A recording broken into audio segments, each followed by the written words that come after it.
So hello everyone and good morning सभी को। उम्मीद करता हूँ मेरी वॉइस प्रॉपर आ रही है, किसी भी तो एक बार कंफर्म कर देंगे। फिर हम लोग स्टार्ट करते हैं आज का लेक्चर, जो कि रहने वाला है आपका लेक्चर नंबर 10th। ओके,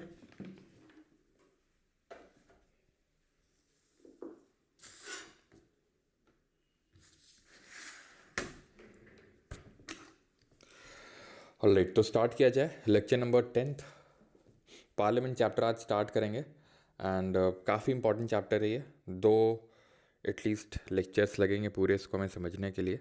फिर उसके बाद हम एमसीक्यूज अलग से करेंगे। Happy constitution day. यस, तो हैप्पी कॉन्स्टिट्यूशन डे सभी को। आज है 26 नवंबर।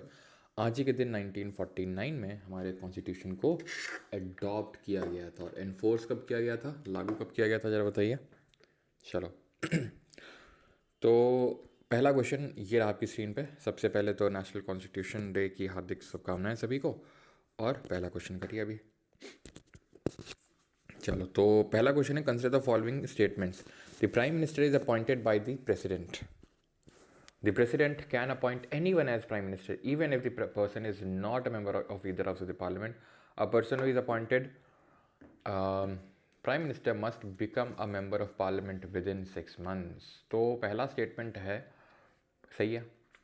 Okay, the president can appoint anyone as the prime minister, even if the person is not a member of either house of the parliament. Yes, हाँ, क्यों?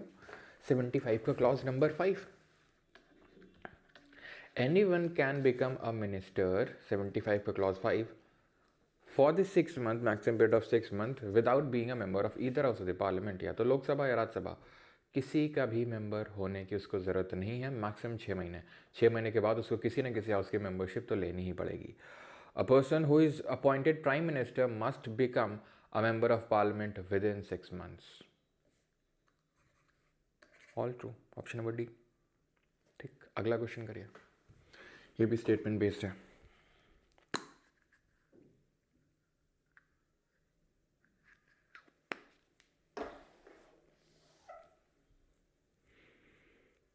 Consider the following statement regarding the Council of Ministers. The Council of Ministers is collectively responsible to the Lok Sabha. The individual responsibility of ministers to the president is mentioned in the constitution.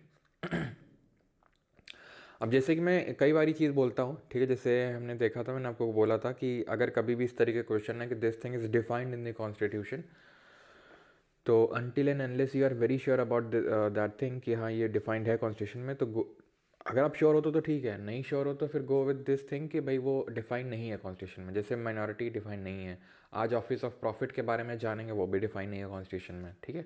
The size of council of ministers is limited to 15% of the total strength of the Lok Sabha. Yes, तो ये भी सही है, option number D 1, 2 and 3। Question number 3 करिए।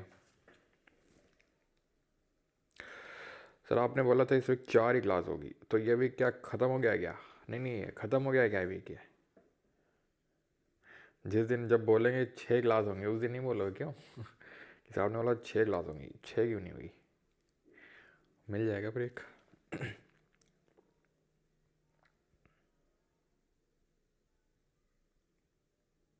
चलो, तो किया जाए अभी। The Prime Minister allocates portfolios among the ministers. A minister who is not a member of parliament cannot participate in the proceedings of the parliament. A minister who is not a member of parliament cannot गलत गलत गलत।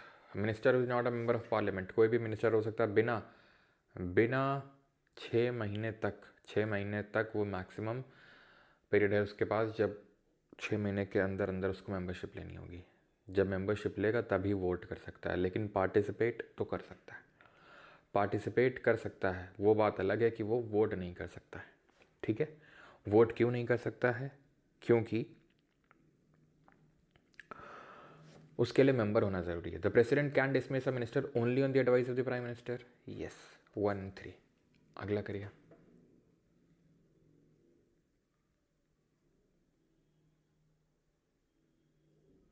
चलो आगे बढ़ें। Alright, so prime minister acts as the chairman of the NITI Aayog. NITI Aayog के chairman के तौर पे एक्ट करते हैं ये। Yes, PM is the x official chairperson of the national development council. PM is the leader of the majority party in the both houses of the parliament. He is not the leader of the both houses of parliament, ठीक है। ये गलत हो जाएगा, option number A 1 and 2। सारी चीज़ें देखेंगे parliament वाले चैप्टर में, आपको समझ में आएंगी। Consider the following statement about the appointment and tenure of the ministers. Ministers hold office during the pleasure of President. The President can remove a minister without the advice of the Prime Minister. A minister must be a Lok Sabha member to be appointed in the Union Council of Ministers. वो लोकसभा राज्यसभा किसी भी house का member हो सकता है, like जैसे S Jaishankar हैं तो वो राज्यसभा के मेंबर है, लोकसभा के नहीं है, लेकिन मिनिस्टर तो फिर भी है ना। PM can recommend the resolution of the Lok Sabha to the President. Yes, कि डिसॉल्व कर दो लोकसभा को। PM can dismiss any minister directly. देखो डिसमिस तो कर सकते हैं मतलब, लेकिन उसको हटाने की जो अथॉरिटी है, जो मेन अथॉरिटी है, वो किसके पास लाई करती है? वो लाई करती है प्रेसिडेंट के पास, ठीक है। The prime minister communicates all decisions to the council of minister to the president. Yes, अब इसमें कौन से आर्टिकल का यूज़ हो रहा है? ये जो तीसरा वाला है, एक सेकेंड, आर्टिकल 78, ठीक है, यानी कि ड्यूटी जो है प्राइम मिनिस्टर की है ये। तो आंसर हो जाएगा option number A 1 and 3 only, ठीक, क्लियर है। PM can ask a minister to resign, ये बोल सकता है रिज़ाइन कर दो, या फिर प्रेसिडेंट को एडवाइस कर सकता है रिज़ाइन वो करने के लिए, डिसमिस करने के लिए, खुद नहीं कर सकता। Cabinet is responsible for policy decisions whereas the council of ministers responsible for implementation. The existence of the cabinet is explicitly mentioned in the constitution and cabinet decisions are binding on all the ministers. बताइए कौन सा इसमें statement या कथन सही है?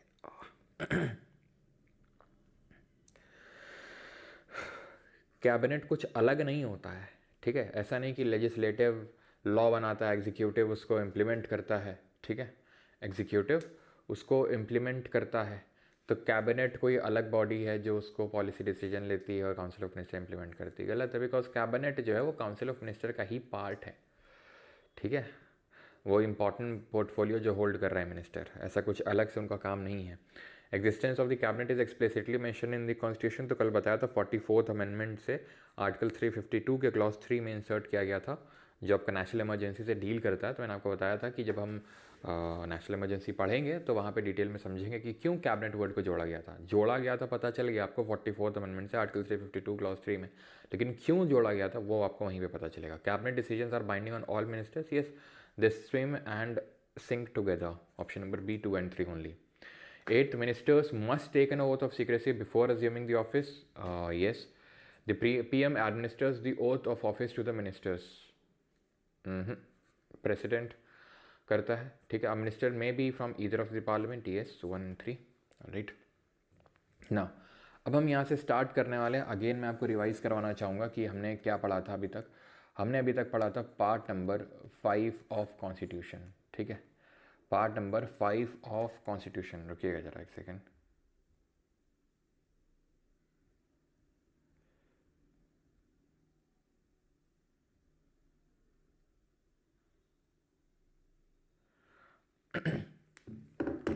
Part 5 of constitution, जिसमें कि हमने पढ़े थे 5 चैप्टर्स, पहला, दूसरा, तीसरा, चौथा और 5वां। जिसमें कि जो पहला चैप्टर था वो था यूनियन एग्जीक्यूटिव के बारे में, यूनियन एग्जीक्यूटिव के बारे में, आर्टिकल नंबर 52 से लेकर 78। We have done this part, we have done this not part, we have done this chapter of this part 5 of the constitution. Now we are going to start the second chapter of our union or our part 5 of the constitution, which start from the article number 79 goes till the article number 122. all right, तो चलिए start करते हैं parliament. तो 79 से हमें शुरू करना है। तो 79 किसकी बात करता है? कॉन्स्टिट्यूशन ऑफ पार्लियामेंट, संसद के गठन के बारे में बात करता है कि there shall be a parliament of India that consist of, Bharat की एक संसद होगी जिसमें शामिल होंगे कौन? एक तो राष्ट्रपति होंगे और 2 सदन होंगे। राष्ट्रपति यानी प्रेसिडेंट और 2 सदन कौन से हैं? लोकसभा और राज्यसभा। कौन से 2 सेशन आपके हैं? कौन से 2 सदन हैं आपके? तो 2 सदन हैं आपके, लोकसभा और राज्यसभा। तो Lok Sabha is the lower house and Rajya Sabha is the upper house. ये सारी चीज़ें अभी हम देखेंगे नहीं, देख लेते हैं, ठीक है। तो यहाँ पे इस तरीके से पिरामिड अज्यूम करो, बिकॉज इससे हमें बहुत आसानी होती है याद करने में, समझने में, कि लोअर हाउस कौन सा है, अपर हाउस कौन सा है, फर्स्ट चैम्बर कौन सा है, सेकंड चैम्बर कौन सा है, इस तरीके से। तो एज वी हैव डिस्कस्ड कि भाई हमारे इसमें 3 कंपोनेंट होते हैं पार्लियामेंट के। एक तो होगा आपका लोकसभा, दूसरा होगा राज्यसभा, एंड तीसरा होगा प्रेसिडेंट। ठीक, 3 कंपोनेंट्स होते हैं। लोकसभा को हम बोलते हैं लोअर हाउस, लोकसभा को हम बोलते हैं फर्स्ट चैम्बर, राज्यसभा को हम बोलते हैं अपर हाउस, और इसको हम बोलते हैं सेकंड चैम्बर। तो ये दोनों चीज़ें तो आई थिंक आसानी से याद हो जाएंगी कि लोकसभा नीचे है, ठीक है, राज्यसभा ऊपर है, तो ये लोअर हाउस, वो अपर हाउस। ये पहले आता है, जब नीचे से हम ऊपर जाएंगे तो ये पहले आएगा तो फर्स्ट चैम्बर, ये बाद में आएगा तो सेकंड चैम्बर। लोकसभा को हम हाउस ऑफ पीपल बोलते हैं, लोगों का सदन बोलते हैं, क्योंकि लोग डायरेक्टली यहाँ पर चुन के लोगों को भेजते हैं, ठीक है, जो लोग भी यहाँ बैठते हैं। राज्यसभा की बात करेंगे तो इसको हम हाउस ऑफ, क्योंकि यहाँ पर डायरेक्टली तो लोग आते नहीं हैं, डायरेक्टली तो लोग इलेक्ट करके भेजते नहीं हैं पीपल ऑफ इंडिया, तो फिर यहाँ पे किस तरीके से इसको हम बोलते हैं council of state because state से लोग आते हैं यहाँ पर, ठीक है, काउंसिल ऑफ स्टेट्स बोलते हैं इसको, तो ये नाम ध्यान रखना है। राज्यसभा को ही हम एल्डर्स हाउस भी बोल देते हैं। एल्डर्स हाउस क्यों बोलते हैं वो भी समझेंगे। इसी को ही हम परमानेंट हाउस बोलते हैं। परमानेंट हाउस क्यों बोलते हैं वो भी अभी जानेंगे, ठीक है, ये दोनों रीज़न आपको पता चलेंगे। बाकी काउंसिल ऑफ स्टेट भी आपको आगे पता चलेगा जब आपको समझ आएगी। राज्यसभा में राज्यों से लोग चुन के आते हैं, तो इसलिए राज्यसभा बोलते हैं, काउंसिल ऑफ स्टेट बोलते हैं, क्योंकि लोग डायरेक्टली यहाँ पर वोट करके लोगों को भेजते हैं, ठीक है, लोकसभा में, इसलिए इसको हाउस ऑफ पीपल बोलते हैं। और president is an integral part of the parliament, क्यों? क्योंकि वो एक अभिन्न हिस्सा इसलिए है क्योंकि कोई भी जो विधेयक है वो कानून नहीं बन सकता बिना राष्ट्रपति की सहमति के, यानी कि no bill can become an act without the assent of the president. Simple, okay, alright. तो इसमें कॉन्स्टिट्यूशन ऑफ पार्लियामेंट दिया हुआ है, संसद का गठन दिया हुआ है, तो संसद में 3 चीज़ें आती हैं, लोकसभा, राज्यसभा और प्रेसिडेंट। लोकसभा लोअर हाउस है, हाउस ऑफ पीपल है, फर्स्ट चैम्बर है, राज्यसभा सेकंड चैम्बर है, अपर हाउस है, परमानेंट हाउस है, एंड एल्डर्स हाउस है, एंड उसको काउंसिल ऑफ स्टेट्स के नाम से भी जानते हैं। And president is also an integral part of the parliament. ना, अब हम यहाँ पे हमने पार्लियामेंट देख लिया, ठीक है। अब पार्लियामेंट ने लोकसभा राज्यसभा देखा, तो लोकसभा के बारे में थोड़ी सी जो फैक्ट्स हैं वो जान लीजिए कि इसकी पहली सिटिंग हुई थी 13 मई 1952 को, और कॉन्स्टिट्यूट कब हुआ था, बना कब था, 17 अप्रैल 1952 को, और जो पहली इसकी मीटिंग हुई थी या फिर सिटिंग हुई थी वो 13 मई 1952 को हुई थी। हाउस ऑफ पीपल के नाम से जानते हैं। हिंदी नेम जो है लोकसभा और राज्यसभा ये 1954 में अडॉप्ट किए गए थे, 1954 में, नहीं तो पहले हाउस ऑफ पीपल ही बोलते थे। तो लोकसभा हिंदी नाम है, ये 1954 में अडॉप्ट किया गया था। राज्यसभा, इसकी भी जो फर्स्ट सिटिंग है वो 13 मई 1952 को हुई थी कॉन्स्टिट्यूट, बट बस डिफरेंट डेट को हुआ था, 3 अप्रैल 1952 को, ओके। इसको हम काउंसिल ऑफ स्टेट्स के नाम से जानते हैं, परमानेंट हाउस के नाम से जानते हैं। अगेन हिंदी नेम 1954 में अडॉप्ट किया गया था, स्टेट को रिप्रेजेंट करता है, और इसको हाउस ऑफ एल्डर्स या फिर एल्डर्स हाउस बोलते हैं। क्यों बोलते हैं अभी मैं जैसे बताया अभी देखेंगे हम लोग, ठीक। तो ये 79 का हमने अभी देखा था, 79 में क्या लिखा हुआ है। अब हम आते हैं प्रेसिडेंट सॉरी प्रेसिडेंट क्यों इंटीग्रल पार्ट है पार्लियामेंट का, वो मैंने आपको बताया कि कोई भी बिल एक्ट बन ही नहीं सकता जब तक प्रेसिडेंट के साइन ना हो, है ना। वो बात अलग है कि प्रेसिडेंट चाहे कुछ भी करते हैं वो काउंसिल ऑफ मिनिस्टर के एडवाइस के बिना करते ही नहीं है, तो इसीलिए इनको हम रबर स्टैम्प भी बोल देते हैं प्रेसिडेंट को, कि ये सिर्फ ठप्पा लगाने का इनका काम होता है। आर्टिकल नंबर 80 पे आते हैं, अनुच्छेद नंबर 80 पे आता है। Now this article talks about the composition of the council of states. किसकी बात करता है? राज्य परिषद की संरचना की बात करता है, राज्यसभा के संरचना की बात करता है, composition of council of states की बात करता है, ठीक। तो 79 देखा, 80 पे आ रहे हैं। तो राज्यसभा में यहाँ पे लिखा हुआ है कि मैक्सिमम 250 मेंबर हो सकते हैं, 250। इन 250 में डिवीजन है, डिवीजन इस बेसिस पे है कि 238 तो निर्वाचित होके आते हैं, 238 इलेक्ट होके आते हैं, और जो 12 हैं वो नॉमिनेट होके आते हैं, नामित होके आते हैं। वैसे तो मैंने आपको कल बताया था इलेक्शन और नॉमिनेशन में डिफरेंस, बट फिर समझो यहाँ से इलेक्शन का मतलब होता है वोटिंग हो रही है, वोट पड़ रहे हैं, जो जीतेगा चुनाव वो जाएगा, वो जीत जाएगा वो चुनाव और वही जाएगा, ठीक। लेकिन यहाँ पे क्या है, नॉमिनेट में क्या है कि जिसका मन हो, प्रेसिडेंट को जिसका मन हो उसको भेज सकता है। किस फील्ड में नॉमिनेशन हो सकते हैं? लिटरेचर में, साइंस में, आर्ट में, सोशल सर्विस में, विज्ञान, कला, सामाजिक सेवा, ठीक है, इन सब क्षेत्रों में नामांकन हो सकते हैं। जो लोग हैं वो नामांकित हो सकते हैं, नॉमिनेट हो सकते हैं, ओके।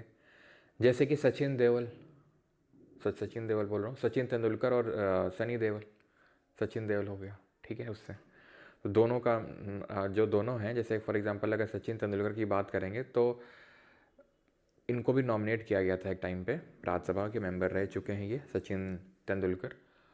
तो सचिन तेंदुलकर की अगर बात करेंगे तो स्पोर्ट्स एक्टिविटी से एसोसिएटेड है, लेकिन यहाँ पे तो कोई स्पोर्ट्स है ही नहीं है कि स्पोर्ट्स में नॉमिनेशन हो सकता है, तो उनको सोशल सर्विस के तहत उनको नॉमिनेट किया गया था, ठीक है। उनको सोशल सर्विस के तहत नॉमिनेट किया गया था। वो बात अलग है कि एक तरह से सीट उन्होंने वेस्ट ही कर दी, वेस्ट इसलिए कर दी बिकॉज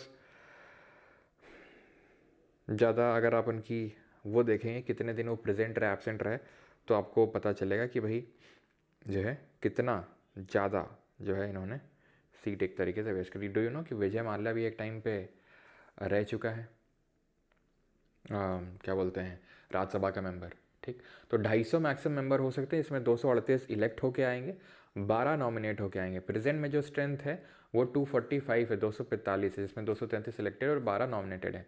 5 सीट्स खाली रखी गई हैं। 5 सीट्स क्यों खाली हैं? वो जैसे कि कुछ ऐसे रीजन्स हैं जैसे पीओके, एक्साइचिन, ये सब इंडिया के हिस्से हैं, या फिर इंडिया इन फ्यूचर कोई और भी, क्योंकि आपको पता है पीओके पाक ऑक्यूपाइड कश्मीर, एक्साइचिन हमने देखा था इस पर चाइना ने कब्जा कर रखा है। तो ये कुछ ऐसे रीजन्स हैं जो इंडिया के ही हैं, लेकिन अभी किसी और कंट्री ने इन पर कंट्रोल जमा के रखा हुआ है। तो इसलिए जब इन फ्यूचर ये इंडिया का पार्ट बनेंगे तो उन पार्ट को भी रिप्रेजेंटेशन देना पड़ेगा, और उनको जब देना पड़ेगा तो ऑब्वियसली बात है सीट्स तो वैकेंट रखनी पड़ेंगी। तो और भी हो सकता है कि हम किसी और भी टेरिटरी को इंडिया का पार्ट बना लें। तो ये चीज़ आपको ध्यान में रखनी है कि 250 मैक्सिमम मेंबर हो सकते हैं, इसमें कि अभी करंट में 245 हैं। 238 निर्वाचित होकर आएंगे और 12 नामित होकर आएंगे। और किस फील्ड से आएंगे? Literature, science, art, social service. इसको अगर आपको आसानी से याद करना है तो लिसैस करके याद कर सकते हैं, लिटरेचर, साइंस, आर्ट और social service. Okay, now representation किस तरीके से होता है राज्यसभा में वो जानिए, किस तरीके से लोग चुन के आते हैं वो जानिए।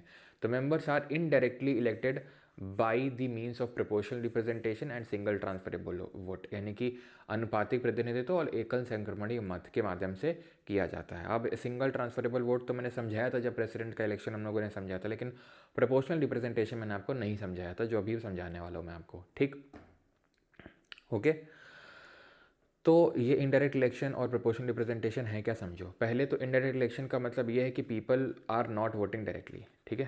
People of India are not voting directly. क्या कभी आपने सुना है कि राज्यसभा पद के लिए चुनाव हो रहे हैं, राज्यसभा के लिए चुनाव हो रहे हैं और आप उसमें वोट डालने जा रहे हैं? नहीं, इनफैक्ट आपको पता तक नहीं चलता है कि राज्यसभा के चुनाव है, तभी तो आपको नहीं पता है कि क्या प्रोपोर्शनल रिप्रेजेंटेशन और ये सब क्या होता है। देखो, लोकसभा में, यहीं पे लोकसभा का भी समझ लो, लोकसभा में डायरेक्ट इलेक्शन होता है, ठीक है। और अगर आपको ये भी नहीं पता है ना, तो थोड़ा सा पॉलिटिकल अवेयर रहो कि तुम लोकसभा में डायरेक्ट इलेक्शन होता है। जैसे अभी 18वीं लोकसभा के चुनाव हुए थे 2024 में, तो वोटिंग हुई थी ना, पोलिंग बूथ पे वोट लोग डालने जा रहे थे ना, चाहे भले आप गए हो ना गए हो, ठीक है।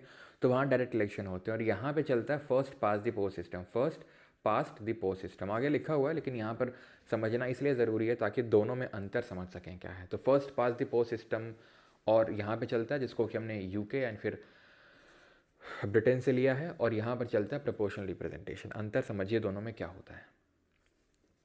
2014 के जो चुनाव हुए थे लोकसभा के, ठीक है, जब मोदी जी पहली बार प्रधानमंत्री बने थे, तो उस समय ये है, इस छोड़ो, ये आप देख पा रहे हो, मतलब पहले इसको देखो आप जरा, इसी को देख लो आप। बीजेपी को पूरे भारत के 31% वोट मिले थे, जितने वोट पड़े थे उसका 31%। कांग्रेस को 19.5% मिले थे, कोई बहुत बेकार तो नहीं है, ठीक है। बीएसपी थर्ड लार्जेस्ट पार्टी आई थी, थर्ड लार्जेस्ट पार्टी, समझ रहे हैं आप। बीजेपी बोल रहा हूँ, बसपा जो मायावती जी की पार्टी है, पता होगा आई थिंक, ठीक है। बसपा जो है first past the post system, yes.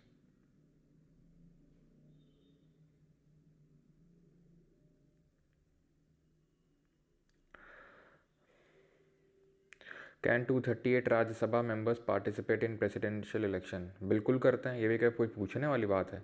Elected members करते हैं वोट, ठीक है। और ये फालतू के अगर किसी ने यहाँ पर कमेंट किए तो ध्यान रखना परमानेंटली ब्लॉक हो गए। अभी तो मैं टाइम आउट कर रहा हूँ, ठीक है, लेकिन अगर फालतू के कमेंट यहाँ पे किए जिनका पढ़ाई से कोई लेना देना नहीं है तो सीधा ब्लॉक हो गए। अब सिर्फ डाउट पूछना है यहाँ पे, ठीक है। हंसी मजाक अपनी जगह है, लेकिन जब पढ़ा रहे हैं तो सीरियस होके यहाँ पे ज़रा देख लो, ठीक है। तो बीएसपी को 4.2% वोट मिले थे, AIADMK 3.27% वोट। AIADMK तो आपको पता होगा, जो तमिलनाडु की आपकी पार्टी है AIADMK, कितने वोट मिले इसको? 3.27%, यानी कि 4th लार्जेस्ट है ना। देन आपकी तृणमूल कांग्रेस 3.84% वोट। तो ये सब है। ओके ओके, अब जरा ये देखिए, बीजेपी 2014 में लेके आई 282 वोट, सॉरी 282 सीट। कांग्रेस लेके आई 44 सीट। AIADMK लेके आई 37 सीट। बीजू पटनायक या फिर जो नवीन पटनायक उनके बेटे हैं, जो अभी तक उड़ीसा के CM रहे थे, ठीक है, अभी तो नहीं है लेकिन इससे पहले रहे थे 3 टर्म से लगातार, तो वो 20 सीट उनके पार्टी की आई लोकसभा में, और TDP तेलुगु देशम पार्टी की आई 16। समझिएगा ध्यान से यहाँ पे जो मैं बताने का प्रयास कर रहा हूँ। बीजेपी की 31% सीट 19.3%, AIADMK की कितने 3.27% वोट, सीट कितनी निकाल के ले गए 37। BSP 4.2%, कितनी सीट निकाले होंगे लगभग गैस? अगर AIADMK को 3.27% में 3.27% वोट मिला है, पूरा जितने वोट पड़े हैं, मान लो कि 100 वोट पड़ा है, तो 100 में से ऑन एन एवरेज 3 वोट पड़ा है AIADMK को, उसमें 37 सीट निकाल ले गए। बसपा जो 4.2% वोट लेके आई, उसको कितनी सीट मिली होंगी लगभग गैस? Any gas?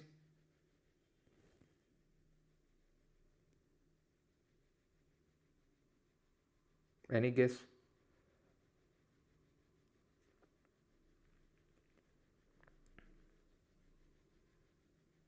बैठे इसमें गैस गैस वो भी सर आप ही कर दो, हम क्यों कह रहे हैं सर? हमारे तो रजाई के अंदर हाथ भी डालने में क्या है, फालतू में निकलवा रहे हो हमसे? फालतू कमेंट करवा लो, वो हम कर देंगे। 39, 40, 10, 45, 0,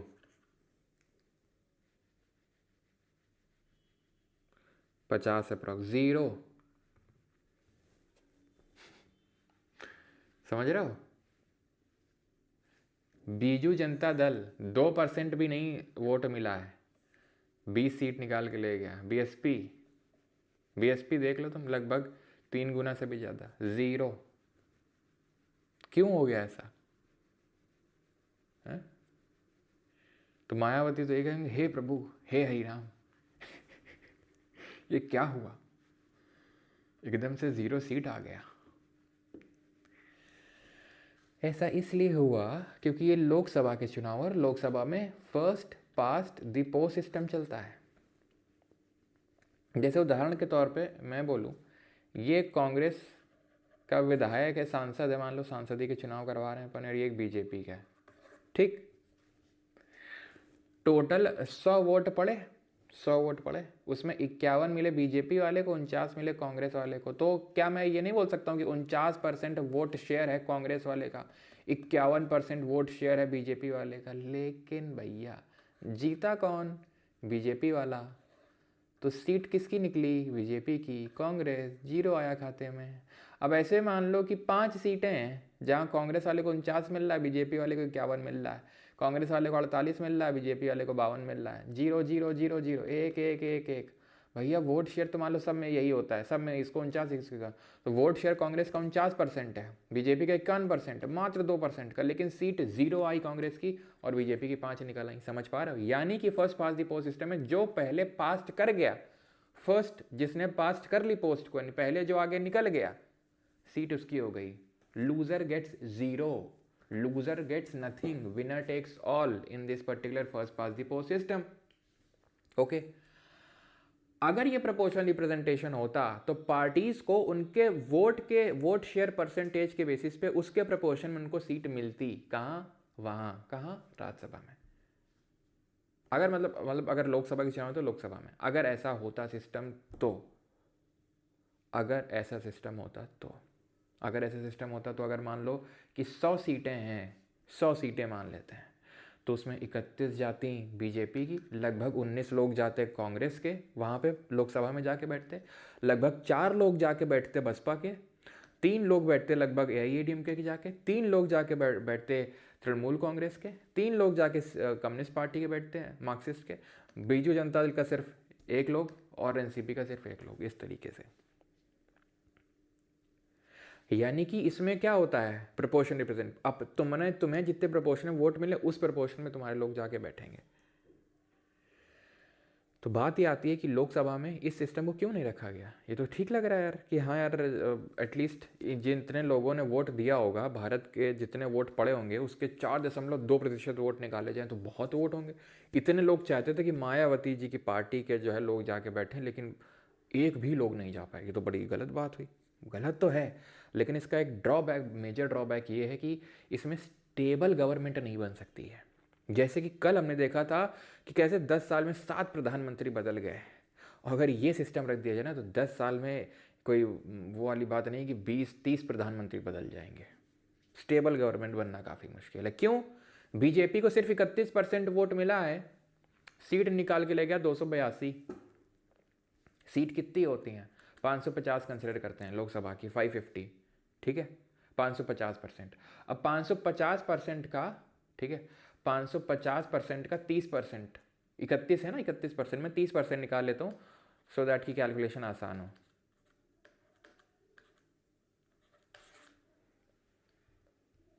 एक 165 लोग ही जा पाते, 166 लगभग लोग मान लो, 165-66 लोग बीजेपी के जा पाते।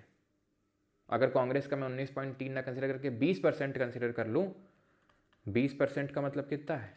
1/5, 110। यानी 110 लोग जाके बैठेंगे कांग्रेस के, लेकिन गए कितने? 44, 50 भी नहीं जा पाए। सोचो अगर 165 इनके हो जाते, 110 इनके हो जाते, तो किसी को मेजॉरिटी मिली क्या? नहीं मिली। मेजॉरिटी क्या होती है? मेजॉरिटी के लिए 550 डिवाइड बाई 2 + 1, 276 सीट निकाल के लानी है। बीजेपी अपने आप से बन गई भाई, अपने आप से उसने बना ली सरकार, किसी की हिम्मत अभी ला ले। लेकिन सोचो अब 165 इनके, 110 इनके, अब क्या होगा? अब होगी खरीद फरोख्त। AIADMK तुम हमारे पास आ जाओ, बीजेपी वो बोलेंगे नहीं हमारे पास आ जाओ, हमसे आके मिल जाओ। क्यों? क्योंकि मेजॉरिटी बनानी है, वो 276 का आंकड़ा पहुंचाना है। तो अगर ये सिस्टम रख दिया तो मेजॉरिटी तो भूल के भी नहीं आएगी। मेजॉरिटी कब आएगी? जब ये समझ लो 51% वोट, और अपने आप में बहुत होता है वो, समझ रहे हैं? तो इसलिए लोकसभा के चुनाव में इसको रखा नहीं गया है, राज्यसभा वाले में रखा गया है। ओके, ठीक है। तो कोई भी पार्टी मेजॉरिटी बना ही नहीं पाएगी फिर तो, और फिर क्या होगा? अनस्टेबिलिटी रहेगी, कभी ये कभी वो, कभी ये कभी वो, और पॉलिसी इंप्लीमेंटेशन तो फिर हो चुका। ठीक है, अब ये क्या लिखा हुआ? Unequal representation in Rajya Sabha. हाँ, बिहार में भी यही हुआ है। अब जैसे कि हम देखें जन स्वराज को, कुछ तो मिला होगा, 1.5 से 2% वोट शेयर रहा है जन स्वराज का, 2 से तो नीचे ही रहा है शायद, लेकिन सीट कितनी आई है? 0।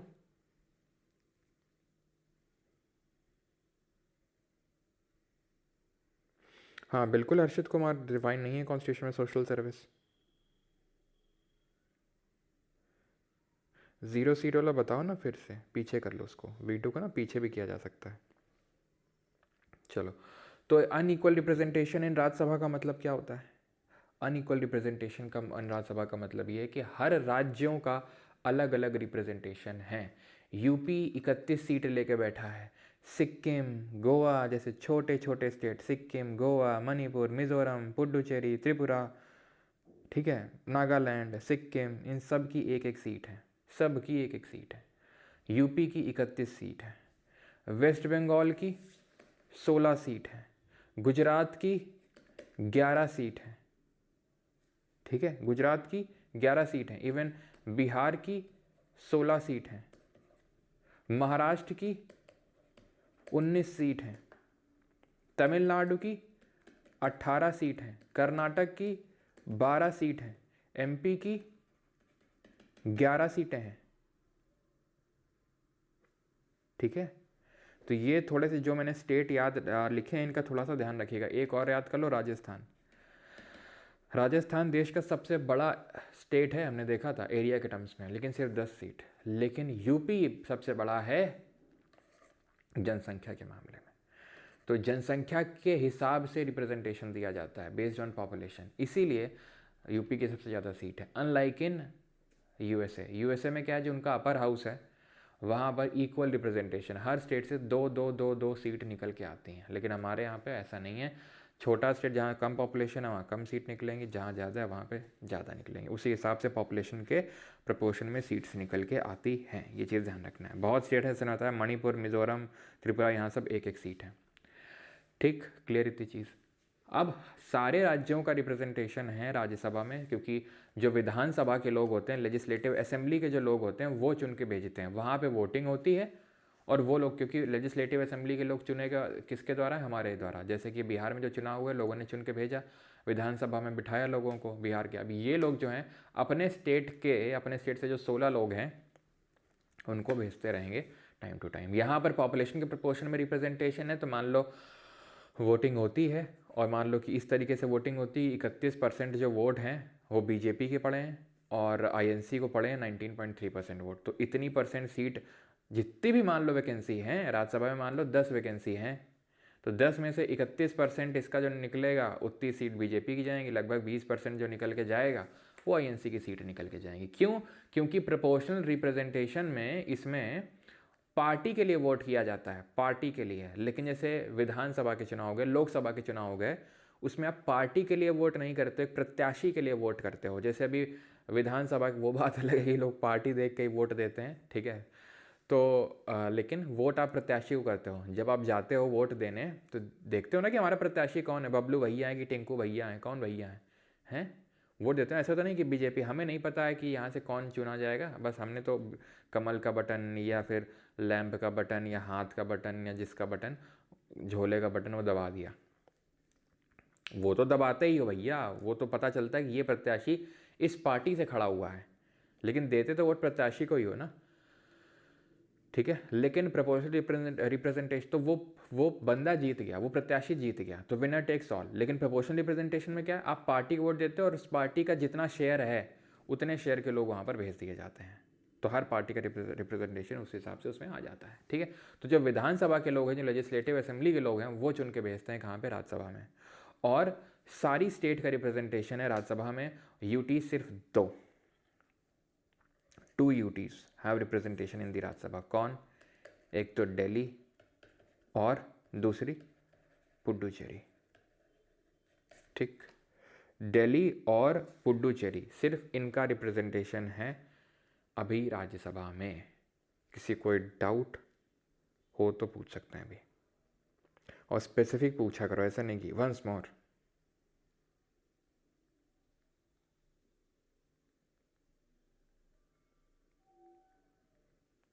बढ़े अभी लोकसभा की ओर।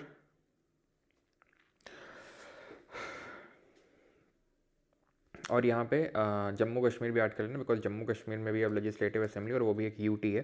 पहले तो स्टेट होता था, अभी एक वो यूटी है, तो जम्मू कश्मीर भी यूटी है, ठीक है। 3 यूटीज हो जाएंगी आपकी, दिल्ली, पुडुचेरी और जम्मू कश्मीर। ओके, आगे बढ़ते हैं अभी composition of the house of people यानी लोकसभा पे। तो यहाँ पर टोटल 550 मेंबर हो सकते हैं, जैसे वहाँ पे 250 हो सकते हैं, 250। यहाँ पे 550 मैक्सिमम मेंबर्स हो सकते हैं, जिसमें 530 आएंगे स्टेट से और 20 आएंगे यूटी से यानी केंद्र शासित प्रदेशों से। टोटल कितने हो सकते हैं मैक्सिमम? 550 हैं कितने? 543, 543। पहले 552 हो सकते थे, 552, जिसमें कि नॉमिनेटेड भी मेंबर हो सकते थे 2। जैसे कि हमने राज्यसभा में देखा 238 निर्वाचित होते हैं, 12 नामित होते हैं, यानी 12 नॉमिनेटेड होते हैं, ठीक है, 12 नॉमिनेटेड होते हैं। लेकिन लोकसभा में भी पहले नॉमिनेशन होता था। लोकसभा में पहले प्रेसिडेंट 2 मेंबर्स को एंग्लो इंडियन कम्युनिटी से नॉमिनेट करता था। एंग्लो इंडियन वो होते हैं जिनके जैसे फादर इंडियन हुई, मम्मी जो है वो फॉरनर हुई, तो वो एंग्लो इंडियन हो गए, ठीक है। 2 एंग्लो इंडियन को तो नॉमिनेट करना ही होता था, ऐसा प्रोविजन था हमारे कॉन्स्टिट्यूशन में।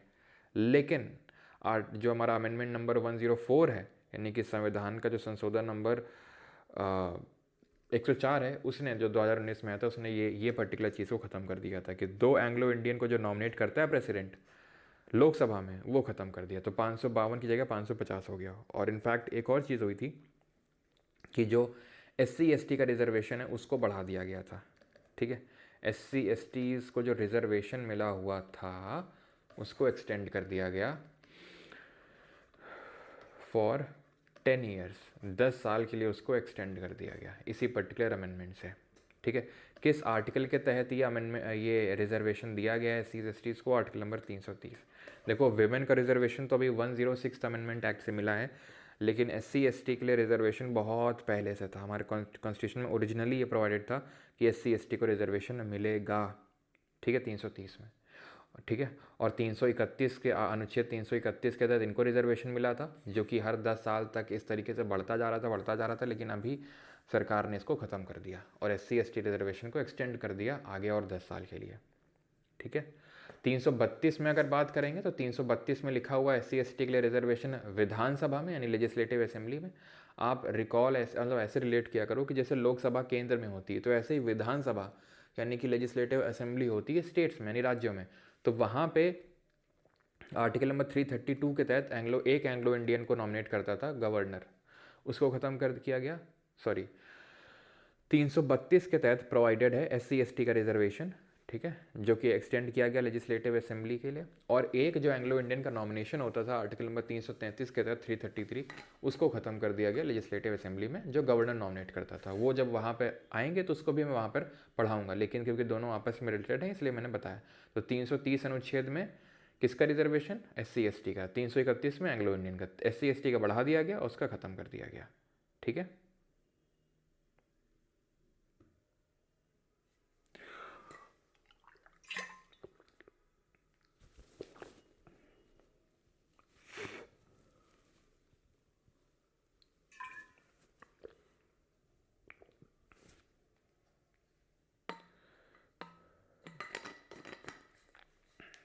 चलिए, तो क्लियर हो गई इतनी चीज़ यहाँ तक।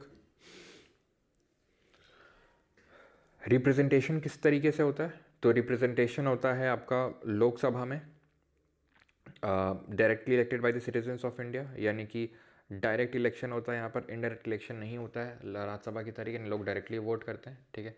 And parity maintained among inter state, वो क्या है वो भी बताता हूँ मैं भी आपको, लेकिन ध्यान रखना जो नई आपकी पार्लियामेंट बिल्डिंग बनी under the central vista project, उसमें लोकसभा को ग्रीन कलर दिया गया है और राज्यसभा की अगर बात करेंगे तो इसको रेड कलर दिया गया है। It represents that India is an agricultural land and people here are elected from the grass root level.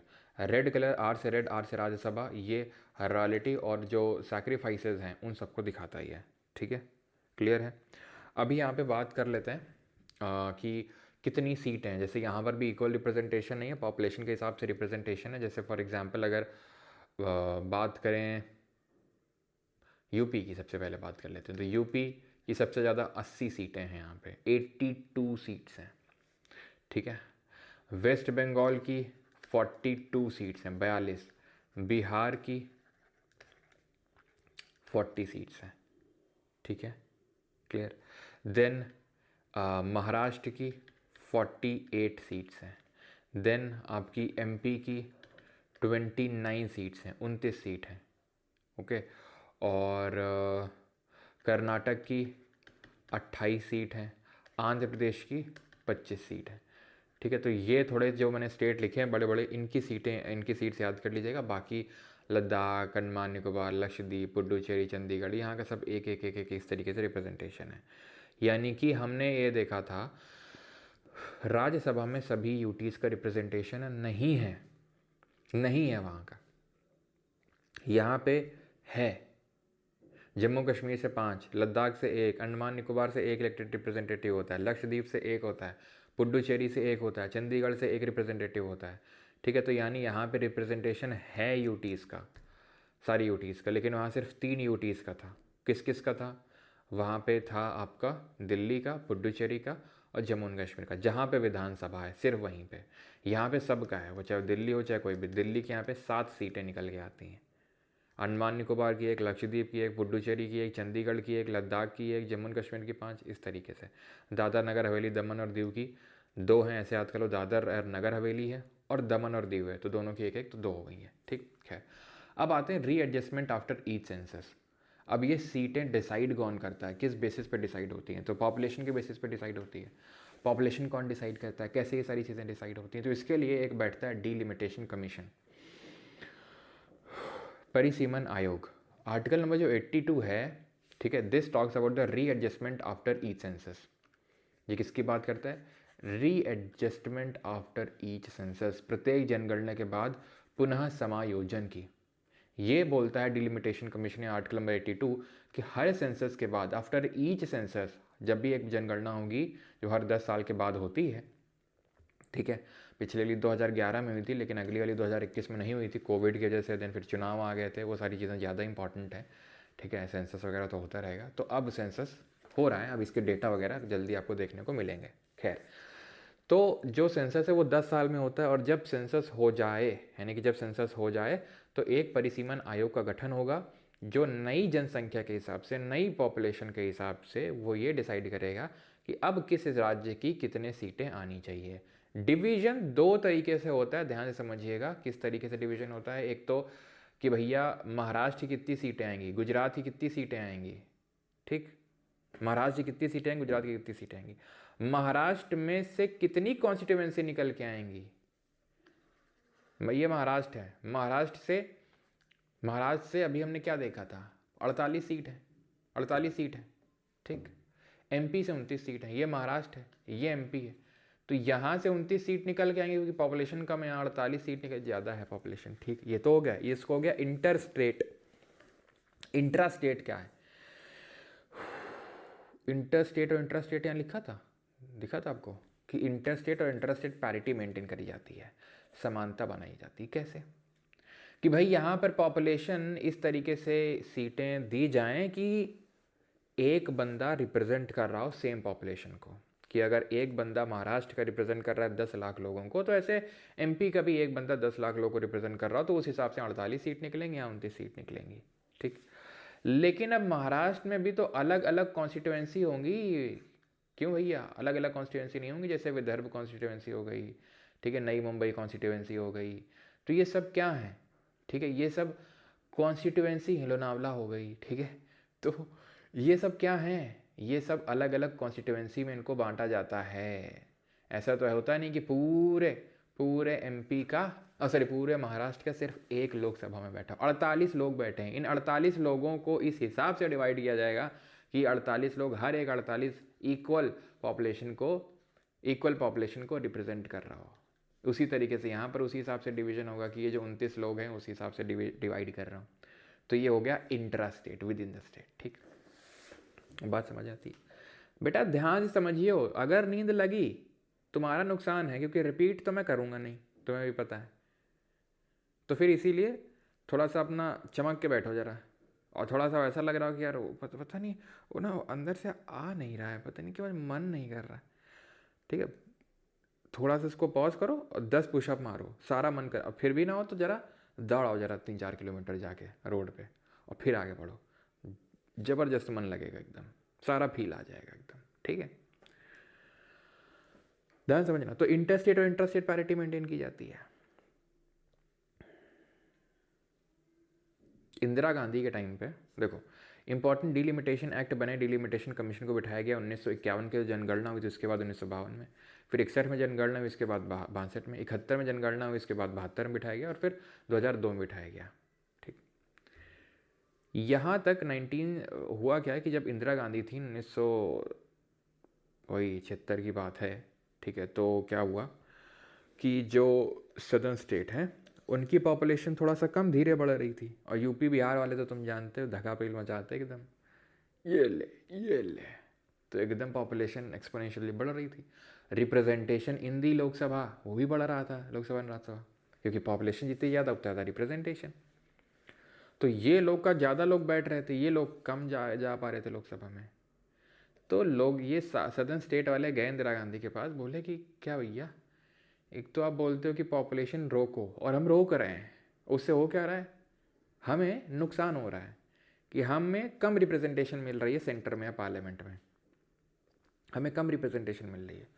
और ये यूपी और बिहार वाले लगे हुए हैं धक्का पेल मचाने में, एकदम रुक ही नहीं रहे हैं, और इनको ज़्यादा रिप्रेजेंटेशन मिले। एक तो ये, ठीक है, एक वही होता है ना कि पूरे मज़े भी कर रहे हैं, ठीक है, और सज़ा मिलने की जगह इनको ज़्यादा रिप्रेजेंटेशन दिया जा रहा है, तो बात तो सही है। इंदिरा गांधी ने कहा, तो फिर 1976 में 42nd अमेंडमेंट से सीट्स को फिक्स कर दिया गया 1971 के सेंसस के हिसाब से। 2000 तक के लिए कोई डिलिमिटेशन नहीं होगा, और 1971 की जो जनगणना थी उसी हिसाब से ही सीटों का आवंटन किया जाएगा। 1971 की जो जनगणना है उसके हिसाब से, ये 1971 के हिसाब से। तब देखो, सोचो अभी अगर कर दिया जाए तो क्या ही हाल होगा, ठीक है। फिर 84th अमेंडमेंट 2001 में, फिर क्योंकि 2000 तो हो गया, फिर 2000 में बात है अब करना है कि नहीं करना है, तो 84th अमेंडमेंट किया गया और फिर से इसको जमा दिया गया 2026 तक, कि 2026 तक कोई डिलिमिटेशन कमीशन नहीं बैठेगा, कुछ डिसाइड नहीं होगा। 87th अमेंडमेंट ने क्या कहा कि डिलिमिटेशन जो है अकॉर्डिंग टू 2001 सेंसस होगा। है 2001, अच्छा 1971 के 2000, ना ना ना ना, यहीं पे काफ़ी लोग चकरा जाते हैं। कैसे चकराते हैं, देखो देखो बेटा, ध्यान से समझना। मैंने तुमसे क्या बोला, ये सीटें 48 निकल के आई, ये 29 निकल के आई, ये 1971 के सेंसस के हिसाब से डिसाइड होगा, ठीक। लेकिन विद इन द स्टेट ये जो सीटें डिवाइड हो रही हैं, विद इन द स्टेट जो सीटें डिवाइड हो रही हैं, इसमें पॉपुलेशन 2001 की जनगणना के हिसाब से ले लो, समझ रहे हो। यानी वो तो फ्रीज है 1971 कि भैया महाराष्ट्र के 48 निकल के आएंगे, यूपी के 80 निकल के आएंगे एंड सो ऑन, ठीक। वो 1971 के हिसाब से फिक्स है। विद इन द स्टेट के अंदर की बात कर रहा हूँ, वहाँ पे किस हिसाब से डिवीजन होगा, कौन सी कॉन्स्टिट्यूएंसी बड़ी निकलेगी, कौन सी छोटी निकलेगी, वो 2001 की जनगणना के हिसाब से डिसाइड होगा, ठीक है। इसमें भी नेहरू की गलती, बिल्कुल ऑब्वियसली नेहरू की गलती। Indira Gandhi is because of Nehru, and Indira Gandhi ने किया, तो गलती किसकी भाई, ठीक है।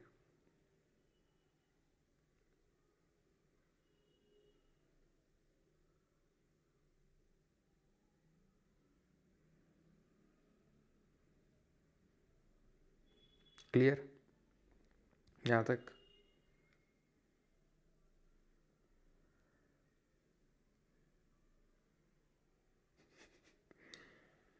ओके, क्लियर हो गया, समझ में आया कि नहीं आया। सर किसी को मिर्ची लगी, जाने दो, क्या हो गया, किसको मिर्ची लग गई, मिर्ची लग गई, 2-3 और लगा लेना जाके अपने जहाँ लगी हो।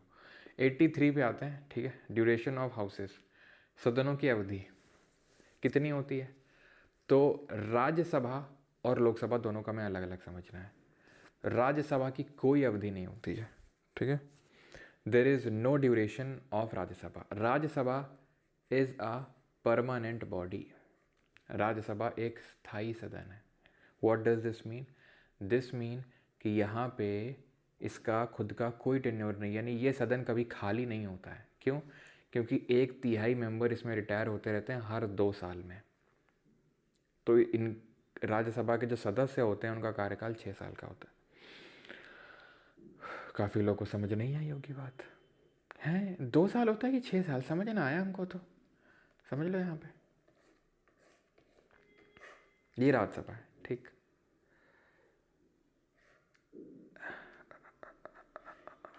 हर 1/3 सदस्य जो है 2 साल में रिटायर होते रहते हैं। जैसे ये लोग अभी चुन के आए, मान लो कि 2020 में, ये लोग चुन के आए थे 2022 में, ये लोग चुन के आए थे 2024 में, क्योंकि एक साथ चुनाव नहीं होते हैं कि चलो भैया एक साथ, जैसे लोकसभा में नहीं होते हैं कि चलो ख़त्म, आ जाओ फिर से मैदान में आ जाओ, फिर से चुनाव होते हैं, फिर से डिसाइड होता है कि किसकी पार्टी बनेगी, है ना। यहाँ ऐसा नहीं होता है कि चलो भैया अब ख़त्म हो गई राज्यसभा, साफ हो गई, फिर से चुनाव करना, एक साथ नहीं होते, बारी बारी में होते रहते हैं, 2 साल में होते रहते हैं, 2 साल में होते रहते हैं। तो ये चुने गए, फिर ये चुने गए, फिर ये चुने गए, ठीक। 6 साल का टर्म होता है, मतलब 2020 वाला रिटायर होगा 2026 में, हाँ। 2022 वाला रिटायर होगा 2028 में, 2024 वाला रिटायर होगा 2030 में। एवरी 1/3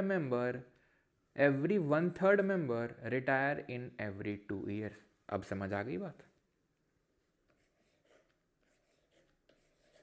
हर 1/3 मेंबर जाता जा रहा है 2 साल में, 1/3 गया 2026 में, 1/3 गया 2028 में, 1/3 गया 2030 में, जाते भी जाते हैं 1/3, आते भी जाते हैं 1/3, तो ख़त्म नहीं होता है वो कभी, परमानेंटली चलता रहता है। 1/3 2 साल में जाते रहते हैं और हर मेंबर का टर्म होता है 6 साल का। लोकसभा में 5 साल का टेन्योर होता है, ठीक है, हाउस का भी और मेंबर्स का भी, ठीक है। Maximum gap between sessions can not exceed 6 months. अरे ये क्या लिखा हुआ है यहाँ पे इसकी कोई नीड नहीं अभी, ठीक है। तो टर्म 5 साल का है, ठीक है। इसको एक्सटेंड किया जा सकता है ड्यूरिंग द नेशनल इमरजेंसी, यानी राष्ट्रीय आपातकाल के दौरान इसको सिर्फ एक्सटेंड किया जा सकता है एक बारी में 1 साल के लिए। ये मैं इमरजेंसी में समझाऊंगा तब अच्छे समझ में आएगा एक बारी में 1 साल के लिए का मतलब क्या है, ठीक है। तो किया जा सकता है इसको कितने नंबर ऑफ टाइम्स भी, लेकिन एक बार में परमिशन लेके पार्लियामेंट से एक बार किया जा सकता है सिर्फ, ठीक। और elections must be held with in 6 months after the end. ये इमरजेंसी में ही समझ में आएगा, ठीक है। यानी कि इमरजेंसी अगर अभी एक्सटेंड किया गया है, ठीक है, अगर एक्सटेंड किया गया है, अगर इमरजेंसी अब ख़त्म हो गई तो 6 महीने के अंदर अंदर चुनाव करवाए जाने चाहिए, ठीक है।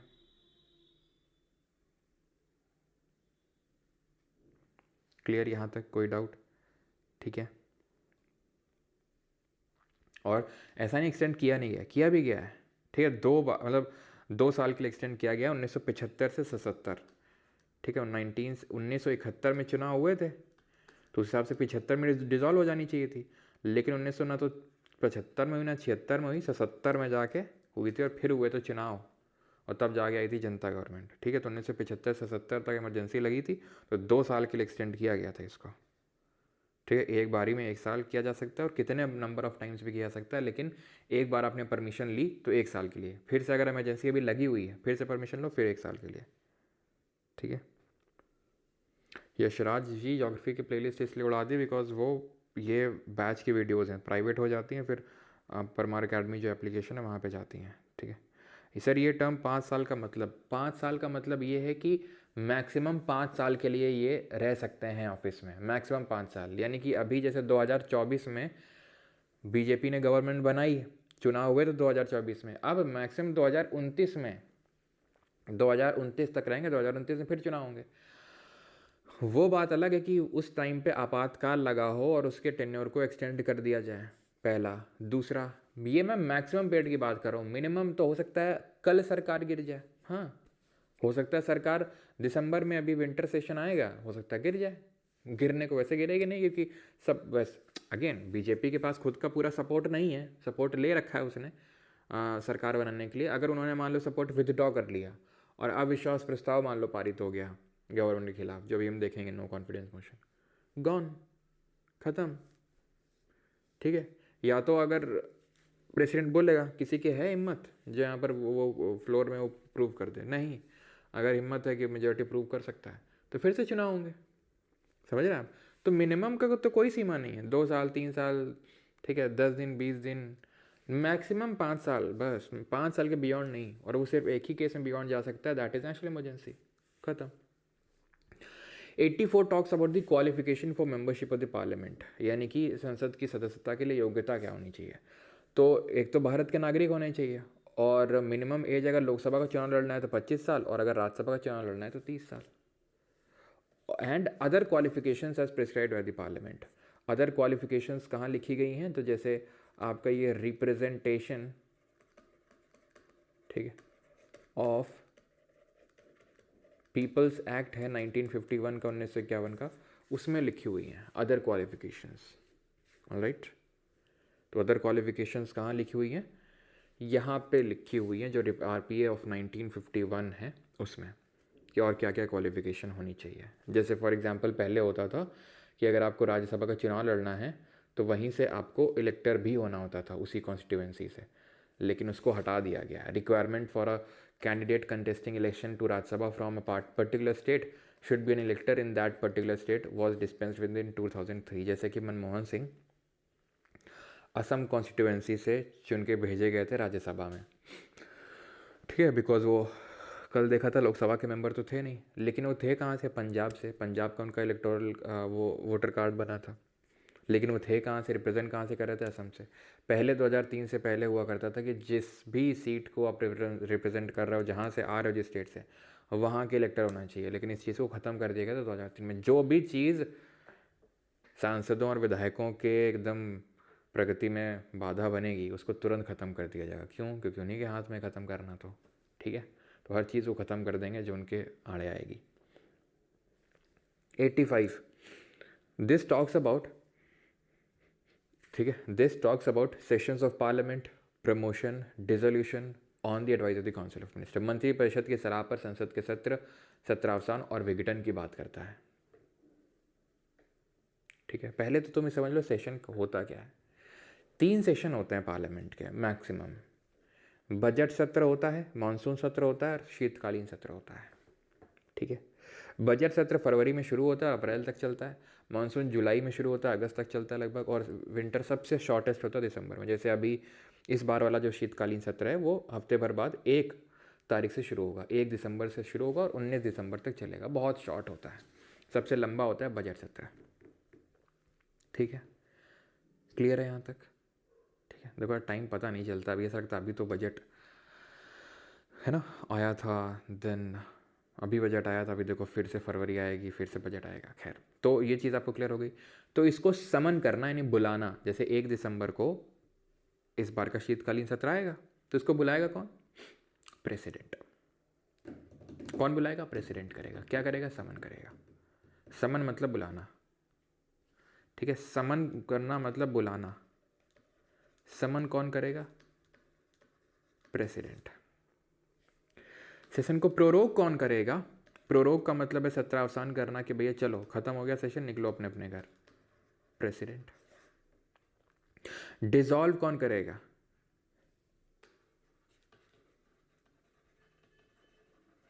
डिसॉल्व कौन करेगा?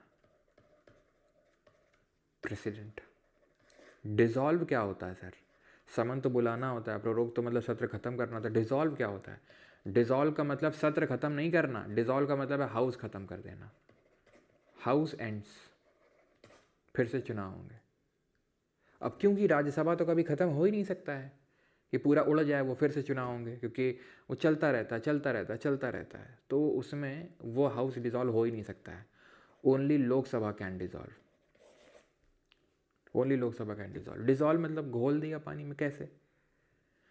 बहुमत नहीं है अगर सरकार के पास, तो अगर सरकार के खिलाफ अविश्वास प्रस्ताव पारित हो गया तो प्रेसिडेंट क्या करेगा? डिसॉल्व कर देगा। चलो भैया निकलो, फिर से चुनाव होंगे। So prorogation is end of session, dissolution formal termination of the current Lok Sabha session. गलत लिखा हुआ है, ये गलत लिखा हुआ है। फॉर्मल एंड सा session, formal termination of the current Lok Sabha session को एंड नहीं करता है, पूरी लोकसभा को एंड कर देता है ये। ठीक है, सत्र की समाप्ति नहीं करता है, लोकसभा को ही समाप्त कर देता है वो। एडजर्नमेंट क्या होता है ये आगे पढ़ाएंगे। एडजर्नमेंट सैंडाई सब क्या होता है आगे पढ़ाएंगे, अभी नहीं। कुछ और तरह के मोशन देख लो। मोशन क्या होते हैं? पहली बात तो मोशन का मतलब होता है कोई एक फॉर्मल प्रपोजल।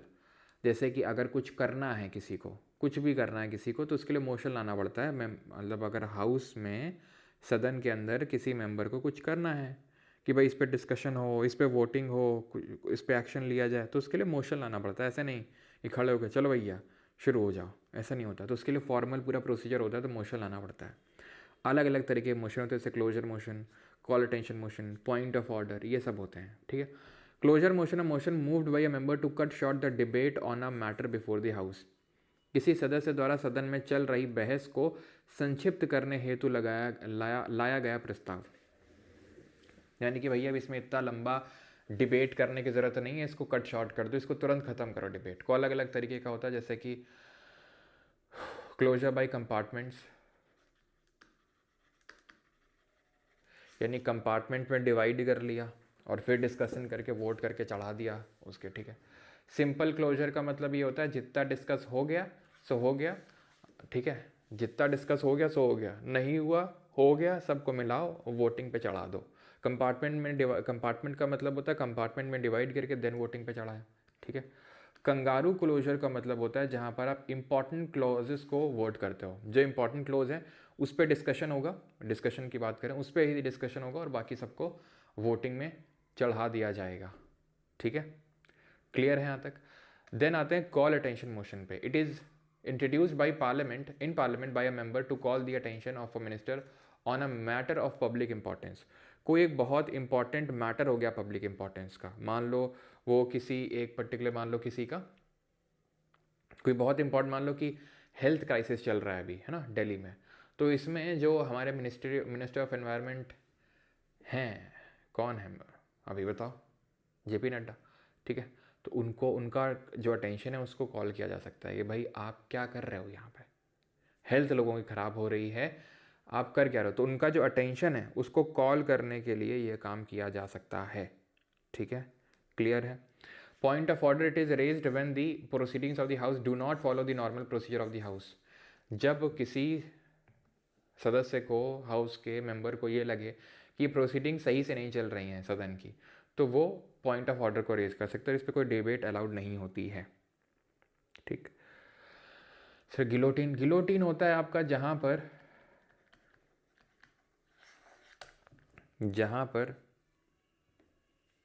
पे जो अनडिस्कस्ड जो चीज़ें होती हैं उनको, ठीक है, मतलब जितनी डिबेट हो गई सो हो गई, ठीक है, बाकी तुरंत जो है वोटिंग एथिन को चढ़ा दिया जाता है यहाँ पे भी, ठीक है, गिलोटिन में भी, क्लियर है। आगे बढ़ें, ये दो बहुत इंपॉर्टेंट हैं, censure motion, no confidence motion, थोड़ा सा रुकिएगा।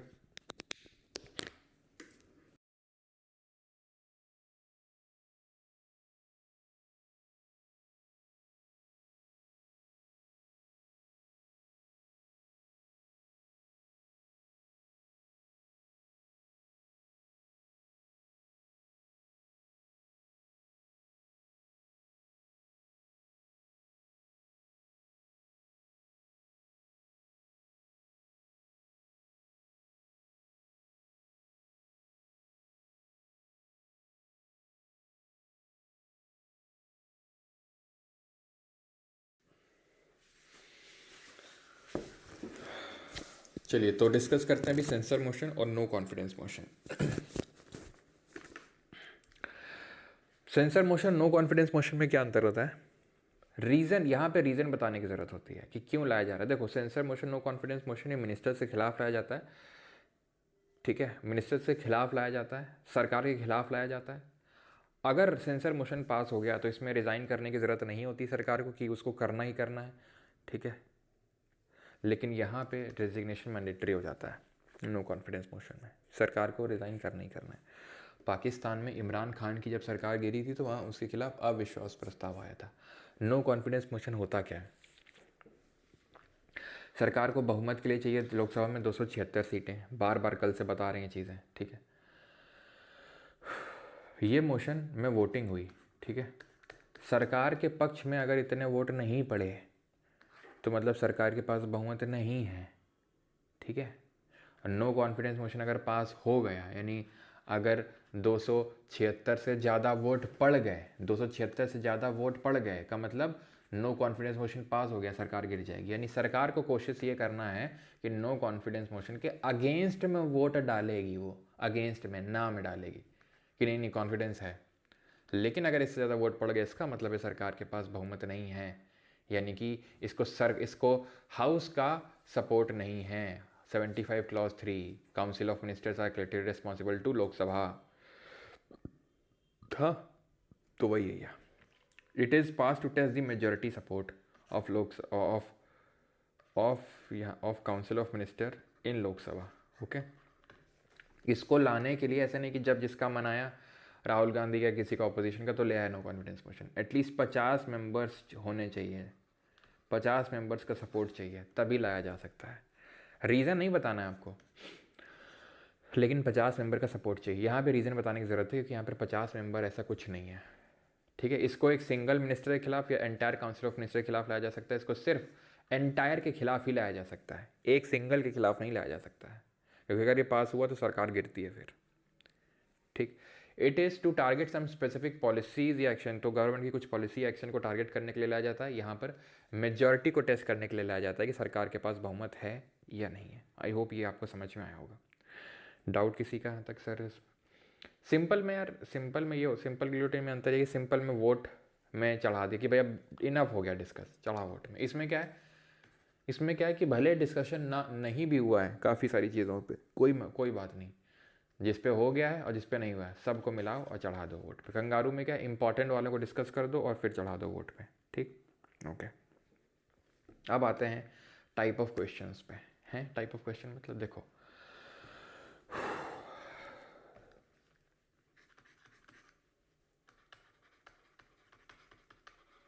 देखो जो हमारे सांसद लोग हैं जैसे 1 दिसंबर से मिलेंगे शीतकालीन सत्र में, तो जैसे हम लोग का स्कूल का टाइम होता था है ना कि सुबह 8 बजे से स्कूल शुरू होगा, दिन 12:30 बजे तक चलेगा, फिर 12:30 बजे लंच होगा, 1 बजे तक, फिर 1 बजे से या फिर 12 बजे मान लो 8 से कब होता था अपन लोगों का लंच, 11:30 का होता है ना, 11 11:30 पे, तो 11 बजे मान लो लंच हुआ 11:30 तक, फिर 11:30 से 1:30 बजे तक क्लास में फिर हुई और फिर उसके बाद छुट्टी हो गई। तो इन लोगों का भी ऐसा ही होता है, इन लोगों का 8 बजे से नहीं सुबह, इन लोगों का 11 बजे से दिन शुरू होता है।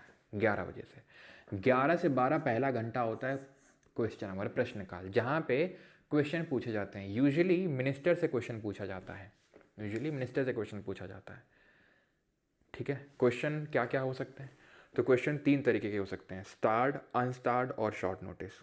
इनको अलग अलग उसमें पेपर्स में पब्लिश किया जाता है। जैसे स्टार्ड क्वेश्चन को ग्रीन कलर में, अनस्टार्ड को वाइट कलर में, और जो शॉर्ट नोटिस है उसको लाइट पिंक कलर में। और एक और तरीके का क्वेश्चन होता है जो येलो कलर में पब्लिश होता है, जो उसको हम प्राइवेट मेंबर क्वेश्चन बोलते हैं। देखो पहली बात तो प्राइवेट मेंबर क्या होता है वो देखेंगे, एक सेकेंड रुकिएगा ना।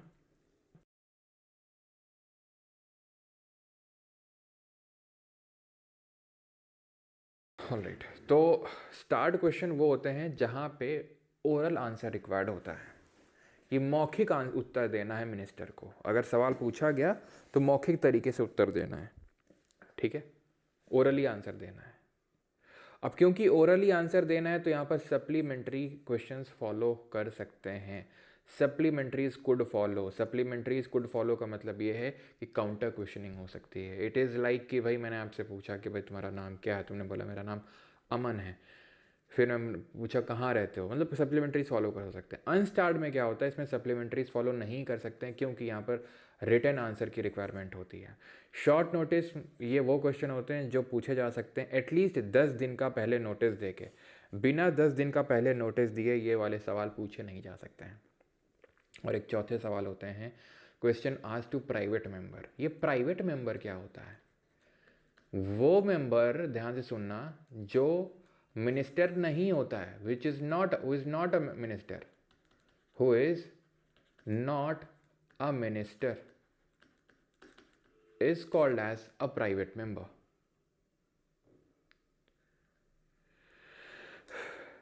तुमको लगता होगा कि जो सरकार के लोग हैं उसको छोड़ के हम उनको बोलते हैं प्राइवेट मेंबर, सही लगता है।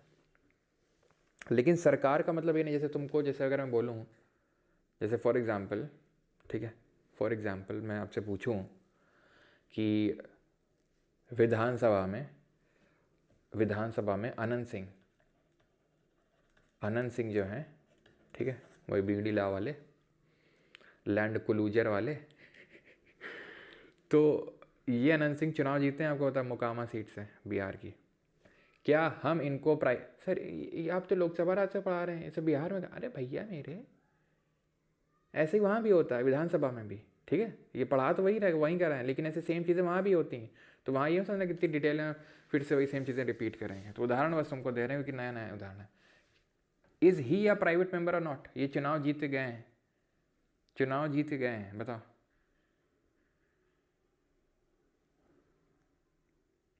सर डार्क मोड में स्लाइड बनाइए, चश्मा का पावर बढ़ रहा है। देखो यार, मैं डार्क मोड में पढ़ा तो सकता हूँ लेकिन डार्क मोड में स्लाइड नहीं बना सकता, ठीक है। तो no no no no no no, the answer is yes. सभी ने नो लिखा है लेकिन दी आंसर इज यस। क्यों क्यों क्यों? आनंद सिंह का तुमने सुना होगा, हमें कोई लालच ही नहीं है मिनिस्टर पद लेने में, हमें मिनिस्टर नहीं बनना है। सुना तुमने? कभी सोचा है कि मिनिस्टर नहीं बनना मतलब विधायक बन जाएंगे, मिनिस्टर नहीं होनी चाहिए? क्या क्या तुमने सोचा है? नहीं, बस हंस दिए तुम। हाँ भैया, मिनिस्टर का मतलब ये होता है पोर्टफोलियो होल्ड करना, ठीक है, पोर्टफोलियो होल्ड करना होता है उसका मतलब। हाँ यस, जयंत सिंह ने देखो सही लिखा है। Okay, clear. तो जब तक आप कोई पोर्टफोलियो होल्ड नहीं करते हो तब तक आप प्राइवेट मेंबर ही कहलाते हो। A minister, a member who is not a minister is a private member. विपक्ष के तो सारे लोग होंगे ही प्राइवेट मेंबर, लेकिन सरकार में अगर कोई पोर्टफोलियो होल्ड नहीं, जैसे वो हैं अपनी मैडम कौन है जो ब्लूप्रिंट नहीं दिखाती हैं, तो वो शायद मिनिस्टरशिप लेंगी, अब देखते हैं, तो वो मिनिस्टर हो जाएंगी। लेकिन सिंपल है, ठीक है, सिंपल आपको पता होना चाहिए। तो प्राइवेट मेंबर से भी क्वेश्चन पूछे जा सकते हैं, ठीक है। तो ये भी 4 तरीके क्वेश्चन होते हैं, स्टार्ट, अनस्टार्ट, शॉर्ट नोटिस 3, ये अब पूछे जाते हैं मिनिस्टर से, ठीक है। अलग अलग पेपर में पब्लिश होते हैं, ग्रीन कलर, वाइट कलर और light pink colour, green, white और लाइट पिंक, और प्राइवेट वाला येलो में।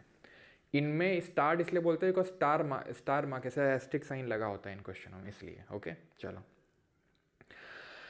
एक सेकंड रुकिएगा। तो पहला घंटा तुमने डिस्कस किया प्रश्न काल, दूसरा घंटा होता है 0 आवर यानी शून्य काल, जहाँ पे दिन का एजेंडा डिसाइड किया जाता है कि हमारा आज मतलब जब हम लंच के बाद मिलेंगे, क्योंकि 1 बजे के बाद इनका लंच हो जाता है। कभी कभी अगर बहुत इंपॉर्टेंट है, बिजी चल रहा है तो नहीं होता, लेकिन जनरली हो जाता है, क्योंकि मौज मस्ती तो भी करनी है। शशि थरूर को कैंटीन में जाके समझ रहे हो, तो मतलब डिस्कशन करना है जियो पॉलिटिक्स पे, ठीक है। तो उसके लिए ब्रेक होता है, ठीक है। तो 0 आवर में डिसाइड कर लिया जाता है कि हम जब ब्रेक के बाद आके मिलेंगे तो क्या करेंगे। तो 0 आवर ध्यान रखना है, क्वेश्चन आवर हो चाहे 0 आवर हो, संविधान में कहीं नहीं लिखा हुआ है, nowhere mention in the constitution, ठीक है। लेकिन जो क्वेश्चन आवर है, ठीक है, वो रूल्स ऑफ प्रोसीजर में लिखा हुआ है। जो क्वेश्चन आवर है वो रूल्स ऑफ प्रोसीजर में लिखा हुआ है।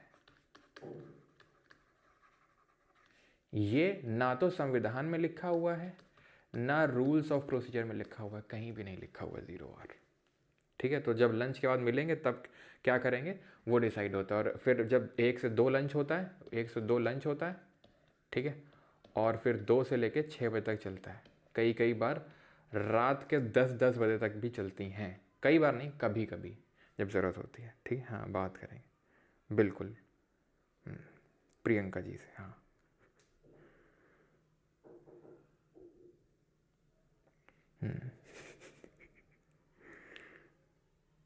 चलो भैया, थरूर पगलू, अच्छा।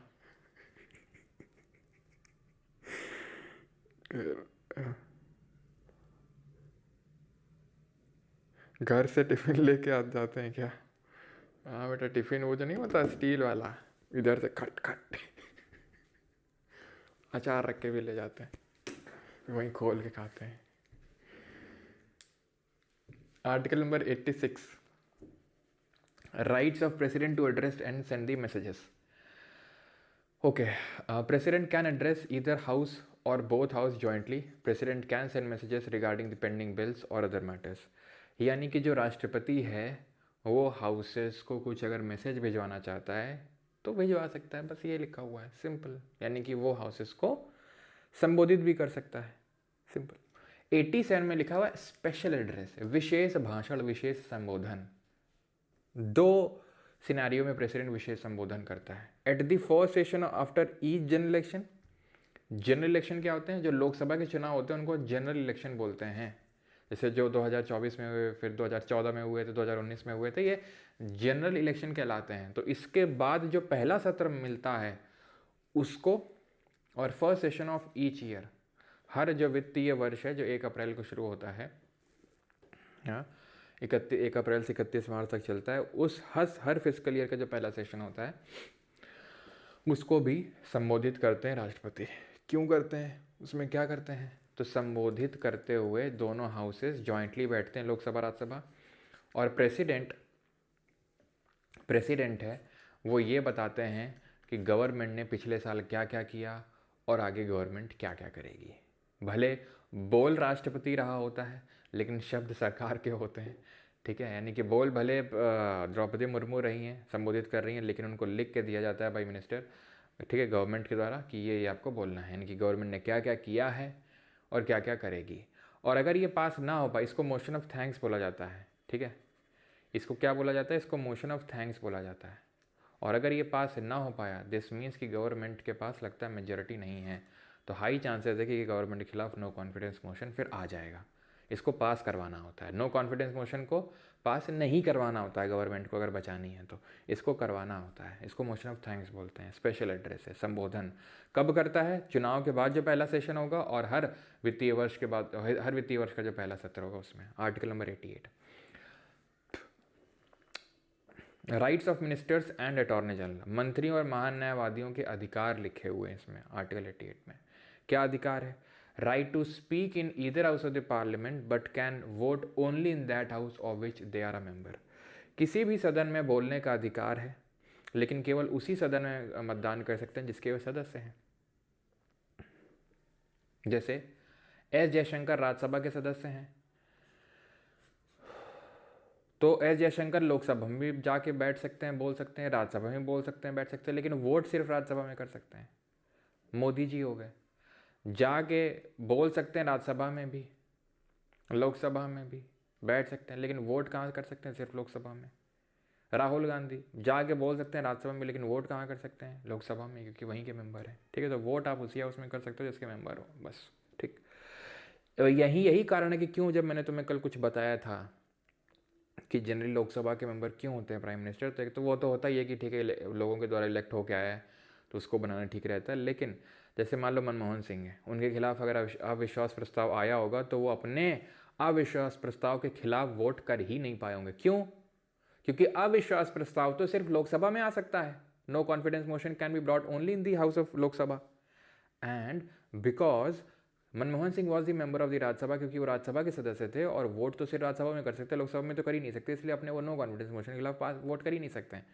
तो कई बार ये क्वेश्चन पूछ लेता है, कौन से केस में प्रधानमंत्री अपने खिलाफ लाए गए नो कॉन्फिडेंस मोशन में वोट ही नहीं कर सकता है अगर वो राज्यसभा का मेंबर हुआ तो? क्यों? क्योंकि नो कॉन्फिडेंस मोशन को तो सिर्फ लोकसभा में लाया जा सकता है। इसलिए अटॉर्नी जनरल के पास भी अधिकार है, महान न्यायवादी, जिसके बारे में कल पढ़ा था आर्टिकल नंबर 76, कि वो लोकसभा और राज्यसभा की मीटिंग में हिस्सा ले सकता है, लेकिन वोट किसी भी हाउस में नहीं कर सकता है, क्योंकि वो किसी भी हाउस का मेंबर नहीं होता है attorney general. He is the highest law officer of the country. 76 clause 1, clause 2, clause 3, clause 4 याद आया? He is not a full time counsel of the government. He can do private practice after ceasing to hold the office. हाँ, he has right to audience in all the courts of India throughout the territory of India. अब आते हैं officers of parliament. तो यहाँ से एक अध्याय खत्म होता है, एक अध्याय शुरू होता है जिसको हम बोलते हैं ऑफिसर्स इन पार्लियामेंट। ऑफिसर्स का मतलब जो हाउस को, सदन को चलाते हैं, उनको बोलते हैं ऑफिसर्स। Okay, officers. तो ऑफिसर राज्यसभा में 2 होते हैं। कौन कौन होते हैं राज्यसभा में? तो राज्यसभा में होता है चेयरमैन और डिप्टी चेयरमैन, सभापति और उपसभापति। चेयरमैन कौन होता है? He is the vice president of India. कल हमने देखा था, परसों देखा था article 64 vice president shall be the ex officio chairperson of Rajya Sabha, यानी कि जो देश का उपराष्ट्रपति बनेगा वो अपने आप चेयरमैन बन जाएगा राज्यसभा का। As simple as that. तो अभी कौन होगा जरा चेयरमैन ऑफ राज्यसभा बताइए? यही सेम चीज आर्टिकल नंबर 89 में लिखी हुई है कि vice president is the x official chairperson of Rajya Sabha. लेकिन डिप्टी चेयरमैन का इलेक्शन होता है राज्यसभा में। डिप्टी चेयरमैन राज्यसभा के द्वारा इलेक्ट किया जाता है, चेयरमैन का नहीं होता। चेयरमैन तो वाइस प्रेसिडेंट ही होता है, इसका इलेक्शन होता है। ही फुलफिल्स, और इस कौन है अभी करंट में बताइए? Fulfils duties as the acting chairman in the absence of chairman, यानी अगर चेयरमैन नहीं होता है तो उसकी ड्यूटी फुलफिल करने का काम है। इसका सिर्फ इतना ही काम है, इसको बना इसलिए जाता है कि अगर मान लो वो ना हो, चेयरमैन एब्सेंट हो, वेकेंट हो, तो उस केस में डिप्टी चेयरमैन का काम करता है। करंट में कौन है? हरिवंश राय बच्चन नहीं है, हरिवंश नारायण सिंह। ठीक है,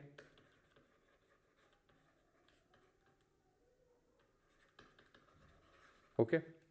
he is a member of the Rajya Sabha, he is not a member of Rajya Sabha. Chairman sir member नहीं होता राज्यसभा का, नहीं होता है। वाइस प्रेसिडेंट राज्यसभा का मेंबर नहीं होता है। ठीक है, well the chairman is presiding house, he is like any other member of the house. अगर चेयरमैन प्रिसाइड कर रहा है हाउस को, अगर चेयरमैन हाउस को प्रिसाइड कर रहा है तो ये किसी और अन्य मेंबर की तरीके ही है, नीचे बैठेगा आराम से। ठीक है, बाल थी मार के। Article 90 talks about their vacation, resignation, removal and deputy chairman. तो रेजिग्नेशन चेयरमैन किसको देगा? रेजिग्नेशन चेयरमैन किसको देगा? प्रेसिडेंट को। क्यों? क्योंकि ये कौन है? वाइस प्रेसिडेंट है। तो वाइस प्रेसिडेंट किसको देता है? प्रेसिडेंट को, और प्रेसिडेंट वाइस प्रेसिडेंट को। तो ये पढ़ चुके हैं पहले, तो कन्फ्यूज़ नहीं होना है आपने कन्फ्यूज़ नहीं होना है कि चेयरमैन ऑफ राज्यसभा किसको देगा। पढ़ चुके हो तुम। वाइस प्रेसिडेंट किसको देता है? प्रेसिडेंट को। तो डिप्टी चेयरमैन किसको देता है? वो चेयरमैन को देता है, नहीं वाइस प्रेसिडेंट को देता है। कैसे हटाया जाता है अगर डिप्टी चेयरमैन को हटाना है? भैया वैसे मेरी सांस फूल रही है आज, पता नहीं क्यों, तो फिर से मुझे रिपीट ना करनी पड़े कि चेयरमैन का रिमूवल हम पढ़ चुके हैं। अभी मत बोलना कि सर चेयरमैन का रिमूवल कैसे होता है, ये डिप्टी चेयरमैन का पढ़ रहे हैं। इफेक्टिव मेजॉरिटी इन दी राज्यसभा, प्रभावी बहुमत चाहिए राज्यसभा में। चेयरमैन को कैसे हटाया जा रहा था राज्यसभा में? तो इफेक्टिव मेजॉरिटी इन दी राज्यसभा, और लोकसभा में सिंपल मेजॉरिटी चाहिए, साधारण बहुमत चाहिए। यहाँ पे लोकसभा में ले जाने की कोई ज़रूरत ही नहीं है डिप्टी चेयरमैन के केस में, ठीक है।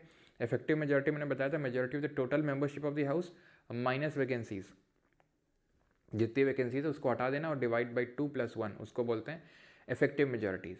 इनके पावर और क्या होते हैं, ठीक है, पावर और ड्यूटी क्या होते हैं वो हमें देखना है, ठीक है।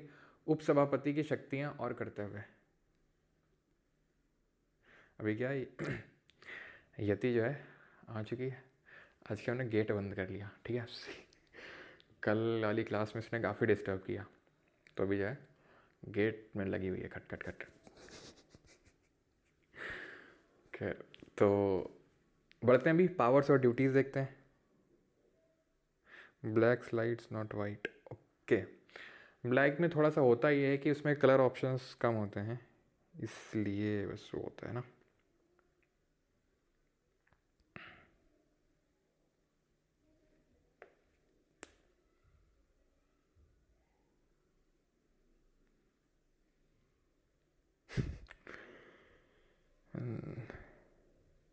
चलो तो शुरू किया जाए, पावर्स एंड ड्यूटीज़। ऑलराइट, हाँ ठीक है, ब्लैक स्लाइड नॉट वाइट, अमन देख गया तुम्हारा message.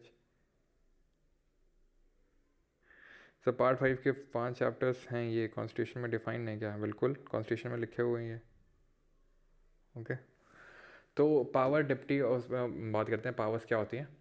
So when seats of chairman deputy chairman are vacant, तो जब अध्यक्ष मतलब जब सभापति और उपसभापति के पद रिक्त हों, तब राष्ट्रपति सदन के किसी भी सदस्य को राज्यसभा के कर्तव्यों का निर्वाह करने के लिए चुन सकता है। When seats of chairman deputy chairman are vacant, then president can choose any member from the house to discharge duties of Rajya Sabha, ठीक है।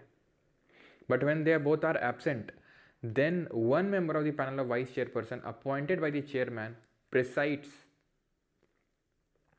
मतलब समझे नहीं तुम, ठीक है, तुम भी समझे नहीं। कितने लोग नहीं समझे?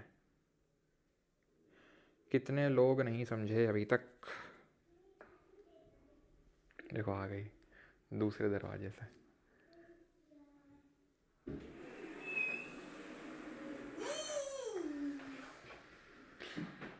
क्या? ठीक है, तो ये चीज़ क्लियर हुई आपको?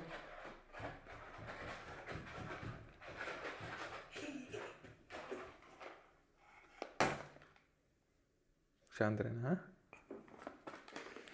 तो एब्सेंट और वेकेंट में अंतर क्या होता है? तो वेकेंट का मतलब ये है कि सीट खाली हो गई है। वो सीट वेकेंट हो सकती है due to death, due to resignation, ठीक है, या due to removal,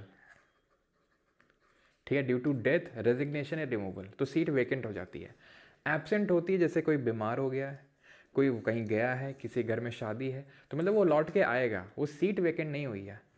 vacant in cases में होती है डेथ, रेजिग्नेशन और रिमूवल के केस में, ठीक है। तो अगर वेकेंट हो गई है दोनों की, देखो चेयरमैन की अगर वेकेंट हो गई तो डिप्टी चेयरमैन आ जाएगा, ठीक है। अगर चेयरमैन एब्सेंट हो गया अगेन डिप्टी चेयरमैन आ जाएगा। लेकिन अगर दोनों वेकेंट हो गए हैं तो प्रेसिडेंट किसी मेंबर को चुन लेगा टेम्पररी तौर पे एज अ प्रिसाइडिंग ऑफिसर, और हाउस से बोल देगा कि आप अपना कोई परमानेंट जो प्रिसाइडिंग ऑफिसर है वो सेलेक्ट कर लो। लेकिन यहाँ पे क्या होता है, अगर दोनों एब्सेंट हो जाते हैं उस केस में जो चेयरमैन होता है राज्यसभा का, वो एक पैनल बिठा के रखता है, लगभग 6 लोगों का होता है, ठीक है। और उसमें से कोई आके प्रिसाइड कर लेता है, अगर दोनों ही एब्सेंट हो गए तो। लेकिन अगर दोनों वेकेंट हैं उस केस में पैनल से कोई नहीं आके बैठेगा। उस केस में प्रेसिडेंट किसी को बिठाएगा कुछ समय के लिए और बोल देगा कि अपना परमानेंट या फिर परमानेंट क्यों? क्योंकि अब जब अभी जैसे आपको पता है जगदीप धनखड़ जी ने रेजिग्नेशन दिया, उस टाइम पे मान लो जो डेप्यूटी चेयरमैन थे हरिवंश नारायण सिंह, वो भी अगर उनकी भी सीट वेकेंट हो जाती उनके किसी कारणवश, तो फिर होता क्या, क्योंकि भाई 6 महीने के अंदर वाइस प्रेसिडेंट के चुनाव करवाए जाते हैं, ठीक है, तो जो वाइस प्रेसिडेंट बनेगा वो आपका बन जाएगा चेयरमैन, ऑलराइट, प्रिसाइड करने लगेगा। 92 पे आते हैं, ओके। हाँ, this talks about chairman deputy chairman not to preside during their removal. अब ये इनके रिमूवल की बात कर रहा है कि जब इनको हटाने की प्रक्रिया चल रही होगी तब ये सेशन को प्रिसाइड नहीं कर सकते हैं, सत्र को प्रिसाइड नहीं कर सकते हैं। ऐसे समझो ये हाउस को प्रिसाइड कर रहा है, प्रिसाइडिंग ऑफिसर है, और ये इसके मेंबर्स बैठे हुए हैं, ठीक है। ये कौन है? ये इसके मेंबर्स बैठे हुए हैं। तो अगर इनके रिमूवल का रेजोल्यूशन चल रहा होगा देन उस केस में ये हाउस को प्रिसाइड नहीं कर सकते हैं। तो क्या कर सकते हैं? तो ये इनको नीचे आके बैठना होगा। They can participate in the proceedings but can not preside during their own removal resolution, ठीक है, सो दैट कि वो गलत तरीके से फेवर ना करें खुद को, ठीक है। They can vote in the first instance but not in the case. अब इसको अभी मत पढ़ो बिकॉज जब मैं वोटिंग पढ़ाऊंगा तब मैं आपको समझाऊंगा क्या है ये, फिर से इसमें मैं वापस लेके आऊँगा आपको और वहाँ पे फिर बताऊँगा इसको, अभी मत इसको देखना, ठीक है। तो हमने अभी क्या शुरू किया था? हमने शुरू किया था आर्टिकल नंबर 89 से ऑफिसर्स ऑफ पार्लियामेंट, ठीक है, ऑफिसर्स ऑफ पार्लियामेंट। तो ऑफिसर्स ऑफ पार्लियामेंट पे तो हमने राज्यसभा के ऑफिसर्स देख लिए। अब हम जो ऑफिसर्स देखेंगे वो देखेंगे लोकसभा के, ठीक है, लोकसभा के ऑफिसर्स। तो लोकसभा जैसे राज्यसभा में 2 ऑफिसर्स होते हैं, चेयरमैन और डिप्टी चेयरमैन, वैसे यहाँ पे होते हैं स्पीकर और डिप्टी स्पीकर, ठीक है। यहाँ पे कौन होते हैं? अध्यक्ष और उपाध्यक्ष, ठीक। वहाँ पे तो हमने देखा था कि चेयरमैन का कोई अलग से इलेक्शन नहीं हो रहा था, जो वाइस प्रेसिडेंट बन रहा था वही अपने आप राज्यसभा का चेयरपर्सन बन जा रहा था, एक्स ऑफिशियो। एक्स ऑफिशियो का मतलब है कि जो बनेगा वाइस प्रेसिडेंट वो अपने आप ही राज्यसभा का चेयरमैन बन जाएगा। लोकसभा में ऐसा नहीं है कि वहाँ का स्पीकर अपने आप कुछ ऐसा कुछ, तो वहाँ पर स्पीकर और डिप्टी स्पीकर दोनों के लिए चुनाव होते हैं। जैसे राज्यसभा में तो सिर्फ डिप्टी चेयरमैन के लिए चुनाव हो रहा था, ठीक है, का चेयरमैन चुनने के लिए, लेकिन यहाँ स्पीकर और डिप्टी स्पीकर दोनों चुनने के लिए चुनाव होता है, इलेक्शन होता है, और लोकसभा जो है चुन लेती है अपना, ठीक है। पहले स्पीकर कौन थे? तो जीवी मावलंकर थे, गणेश वासुदेव मावलंकर, और जो पहले डिप्टी स्पीकर थे वो एम ए अयंगर थे वो, ठीक है, क्लियर। लेकिन 2019 से अभी जो करंट लोकसभा जो चल रही हैं 2019 ऑनवर्ड से कोई डिप्टी स्पीकर अपॉइंट ही नहीं किया गया है। स्पीकर तो आपको पता है कौन है करंट में? ओम बिरला है, लेकिन डिप्टी स्पीकर अभी तक अपॉइंट किया ही नहीं गया है, समझ रहे हैं आप? क्योंकि 93 में ये लिखा हुआ है कि there should be a speaker and deputy speaker, लेकिन 93 में कोई टाइम लिमिट प्रिस्क्राइब नहीं करी गई है कि इस टाइम लिमिट पे ये चूज करना ही होगा स्पीकर या डिप्टी स्पीकर, ठीक है। अब होता क्या है कि क्यों यहाँ पे डिप्टी स्पीकर को नहीं चुना गया 2019 से, उसके पीछे का कारण भी है, ठीक है। कारण क्या है? कारण क्या है? शांत रहो, ठीक है। तो कारण इसका क्या है? कारण इसका ये है कि जनरली एक कन्वेंशन फॉलो किया जाता है कि स्पीकर जो है वो रूलिंग पार्टी से होता है और जो डिप्टी स्पीकर होता है वो ऑपोजिशन पार्टी से होता है। ये कन्वेंशन है, कहीं कॉन्स्टिट्यूशन में लिखा नहीं है, ठीक है। तो जो करंट गवर्नमेंट है बीजेपी की, उसका ये कहना है कि भाई कन्वेंशन और कन्वेंशन हम चेंज करेंगे, डिप्टी स्पीकर भी हमारी पार्टी से ही होगा, ठीक है। तो इसके खिलाफ हैं जो विपक्ष के लोग हैं, तो इसीलिए अभी तक ये पोस्ट नहीं भरी है डिप्टी स्पीकर की, ओके। अब आते हैं इनके वेकेशन रेजिग्नेशन रिमूवल की बात करते हैं। जैसे पहले हमने इनके बारे में पढ़ा, ठीक है, फिर इनके वेकेशन रेजिग्नेशन रिमूवल की बात करा, फिर इनके पावर ड्यूटी के बारे में, तो वैसे यहाँ पर भी पहले इनके बारे में जाना, अब इनके वेकेशन रेजिग्नेशन रिमूवल की बात करते हैं। तो सबसे पहले तो ये चीज़ ध्यान रखना कि इलेक्शन जो स्पीकर होता है इसके इलेक्शन की जो डेट है, इसके इलेक्शन की जो डेट है ये फिक्स कौन करता है? It is fixed by the president, ठीक है, ये राष्ट्रपति फिक्स करता है। लेकिन डिप्टी स्पीकर की जो इलेक्शन की डेट होती है this is fixed by the speaker itself, ठीक है। यानी कि स्पीकर की इलेक्शन की डेट प्रेसिडेंट फिक्स करता है और डिप्टी स्पीकर की फिक्स कौन करेगा? स्पीकर फिक्स करेगा, ठीक है। तो ये चीज़ आपको ध्यान रखनी है कि इलेक्शन की डेट कौन फिक्स करता है, ओके, ठीक है। अब आते हैं इनके वैकेशन रेजिग्नेशन रिमूवल पे। अच्छा, प्रोटेम स्पीकर अगर आपसे पूछ ले व्हाट इज प्रोटेम स्पीकर, तो प्रोटेम स्पीकर कौन होता है? तो प्रोटेम स्पीकर एक टेम्पररी स्पीकर होता है जिसका काम ये होता है कि जो नई लोकसभा का गठन हुआ है, ठीक है, जो नई लोकसभा अभी बनी है उसके मेंबर्स को शपथ दिला सके। जैसे कि अभी 18वीं लोकसभा बनी थी, ठीक है, 18वीं लोकसभा बनी थी कि नहीं, तो उसमें जब नई लोकसभा आई तो अभी स्पीकर तो इन लोगों ने चुना नहीं, क्योंकि अभी तो नई लोकसभा आई है, तो अभी स्पीकर तो सेलेक्ट हुआ नहीं है, तो फिर इनको कौन शपथ वगैरह दिलाएगा सारे मेंबर्स को? तो ये एक टेम्पररी स्पीकर अपॉइंट कर दिया जाता है बाय द प्रेसिडेंट, ठीक है, अपॉइंट कर दिया जाता है bye the president, appointed by president, ठीक है, अपॉइंट कर देता है कौन? प्रेसिडेंट। किस काम के लिए? सिर्फ ओथ दिलाने के लिए, ठीक है। जैसे 18th लोकसभा जो अभी बनी थी उसमें कौन थे? उसमें कोई ऐसे भर्तृहरि मेहताब करके कुछ तो नाम था उनका, ठीक है, भर्तृहरि मेहताब, ठीक है। इनको शपथ दिलाई राष्ट्रपति ने खुद, ठीक है, बेटू शोर मत जाओ शांत, ठीक है।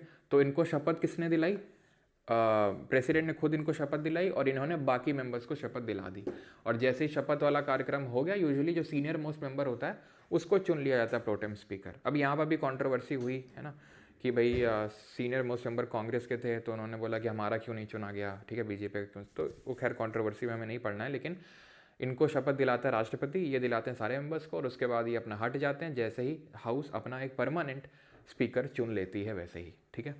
अब इनके वेकेशन, रेजिग्नेशन, रिमूवल की बात करते हैं। तो रेजिग्नेशन की अगर बात करेंगे तो स्पीकर डिप्टी स्पीकर को देता है और डिप्टी स्पीकर स्पीकर को देता है, यानी ये दोनों एक दूसरे को दे देते हैं। जैसे कि हमने देखा था प्रेसिडेंट और वाइस प्रेसिडेंट केस में कि प्रेसिडेंट वाइस प्रेसिडेंट को देता है और वाइस प्रेसिडेंट प्रेसिडेंट को। उसी तरीके से स्पीकर डिप्टी स्पीकर को और डिप्टी स्पीकर स्पीकर को रेजिग्नेशन दे देता है, ठीक है।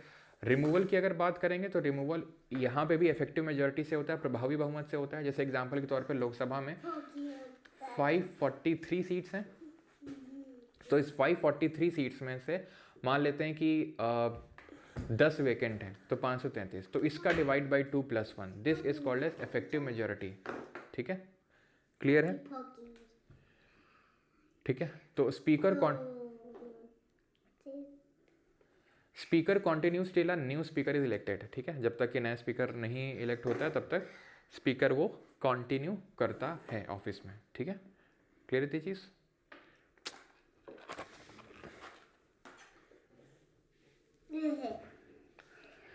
He does not immediately resign after the dissolution of Lok Sabha and continue till the newly elected Lok Sabha meets. ये रिजाइन तुरंत नहीं करता है, करना तो पड़ता है इसको, लेकिन तुरंत रेजिग्नेशन नहीं देता जब तक कि नई लोकसभा बन के नहीं आ जाती है, ठीक है, तब तक ये रेजिग्नेशन नहीं देता है, इमीडिएटली रिजाइन नहीं करता है। तो ये चीज़ आपको ध्यान रखनी है, ठीक है। तो रेजिग्नेशन स्पीकर डिप्टी स्पीकर को, डिप्टी स्पीकर स्पीकर को, रिमूवल इफेक्टिव मेजॉरिटी से दोनों का होता है और स्पीकर तुरंत रिजाइन नहीं करता है। और जब ये तो खैर मैंने आपको चीज़ बताई दी है। और जब स्पीकर प्रिसाइड कर रहा है हाउस को तो deputy speaker is like any other member of the house, ठीक है। और ये ध्यान रखना डिप्टी स्पीकर कोई सबऑर्डिनेट नहीं है स्पीकर का, ध्यान रखना, deputy speaker is not a subordinate office under speaker. उसका काम उसको इसलिए सिर्फ अपॉइंट करके रखा जाता है कि अगर वो एब्सेंट है, वैकेंट है, तो वो स्पीकर की ड्यूटीज़ को फुलफिल कर सके, okay.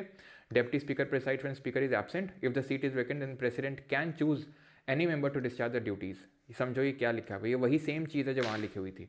If the seat of both is vacant, यानी कि स्पीकर और डिप्टी स्पीकर दोनों की अगर वैकेंट है तो प्रेसिडेंट किसी मेंबर को चूज कर सकता है कि आप ड्यूटी फुलफिल करो। लेकिन अगर दोनों एब्सेंट हैं, दोनों एब्सेंट का मतलब आपको पता है कि भाई मान लो दोनों बीमार हैं या फिर एक फॉरेन में गया है, एक बीमार है, कुछ घर में कार्यक्रम है, किसी कारणवश वो नहीं है अभी, ठीक है, उनकी, ठीक है, हेल्थ ठीक नहीं है, कुछ भी कारण हो सकता है, रीज़न हो सकता है, तो one of the member of panel of chairperson is appointed by the speaker preside। मतलब जैसे वहाँ panel of chairperson, vice chairperson था, ठीक है, वहाँ पे क्या था, वहाँ पे पैनल ऑफ वाइस चेयरपर्सन था, उनमें से कोई आ रहा था, ठीक है, पैनल ऑफ वाइस चेयरपर्सन में। वैसे ही यहाँ पे जो स्पीकर होता है वो 10 लोगों का पैनल बना के रखता है चेयरपर्सन का, उनमें से कोई आ जाता है प्रिसाइड करने के लिए हाउस को, ठीक है।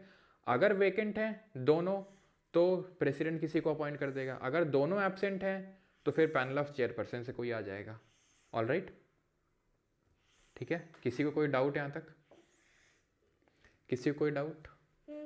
किसी को डाउट किसी डाउट हो तो पूछे। और तुझे पूछे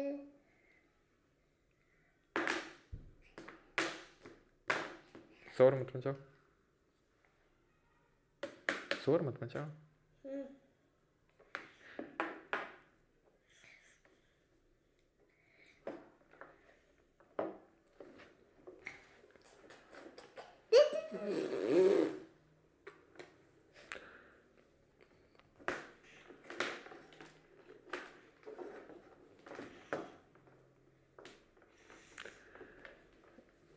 सर इको आ रही है। अच्छा ये जो अच्छी है आज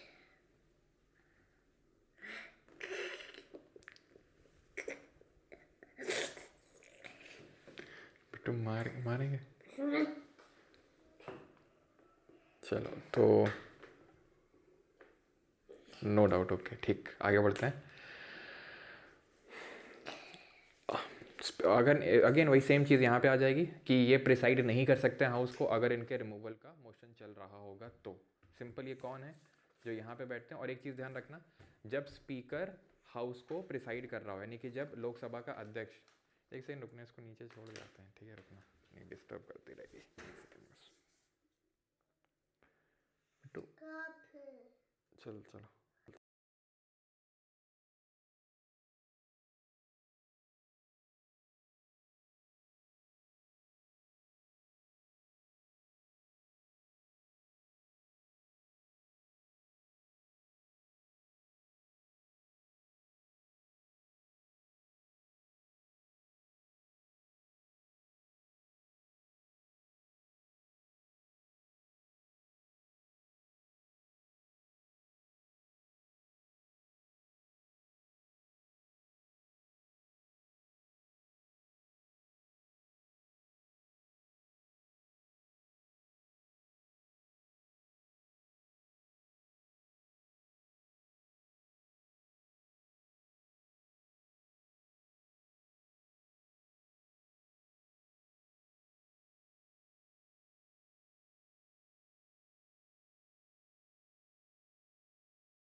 for the disturbance, sorry, really sorry.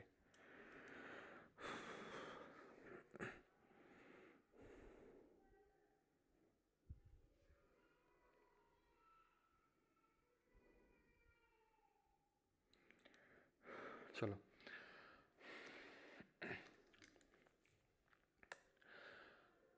तो पहली बात तो ये ध्यान रखना है कि जब स्पीकर हाउस को प्रिसाइड कर रहा हो उस केस में deputy speaker is like any other member of the house, ठीक है। यानी कि अगर स्पीकर यहाँ पर बैठा है इस सीट पे तो जो डेप्यूटी स्पीकर है वो किसी other member of the house की तरह है, कोई स्पेशल पावर नहीं है। स्पेशल पावर सिर्फ उसकी तब है जब स्पीकर एब्सेंट हो या वेकेंट हो, तो उस केस में वो यहाँ पे आके बैठ जाएगा, सिंपल, ठीक है। अब इनके अगर रिमूवल का रेजोल्यूशन चल रहा है, इनके अगर रिमूवल का रेजोल्यूशन चल रहा है उस केस में अगर रिमूवल का रेजोल्यूशन चल रहा है तब इनको यहाँ पे आके बैठना होगा, हाउस को प्रिसाइड नहीं कर सकते हैं, सिंपल, ठीक है। देन वोटिंग वगैरह इनके पास क्या पावर है रिमूवल के टाइम पे जब इनका रेजोल्यूशन चल रहा हो, वो वोटिंग में मैं आपको पढ़ाऊंगा, ठीक है। यहाँ पर इनकी सैलरी अलावेंसेज लिखे हुए हैं जो पार्लियामेंट डिसाइड करता है। 98 में सेक्रेटेरिएट ऑफ पार्लियामेंट है, यानी हर हाउस का अलग अलग सेक्रेटेरियल स्टाफ होता है जो इनके डे टू डे काम करता है। अब आपको ये पता है, ठीक है, हमारे लोग विधायक लोग और सांसद लोग कितने कैपेबल हैं काम करने के, है ना। ये तो हमें भी पता है कि कितने कैपेबल हैं वो काम करने की, कितनी उनको समझ है अगर कुछ को छोड़ दिया जाए तो वो सारे काम कौन करता है, तो जो आईएएस ऑफिसर या बाकी जो ऑफिसर होते हैं जिनको हाउस खुद अपॉइंट करता है दोनों हाउस को, तो वो सेक्रेटेरियल स्टाफ कहलाता है, जो आर्टिकल नंबर 98 में लिखा हुआ है।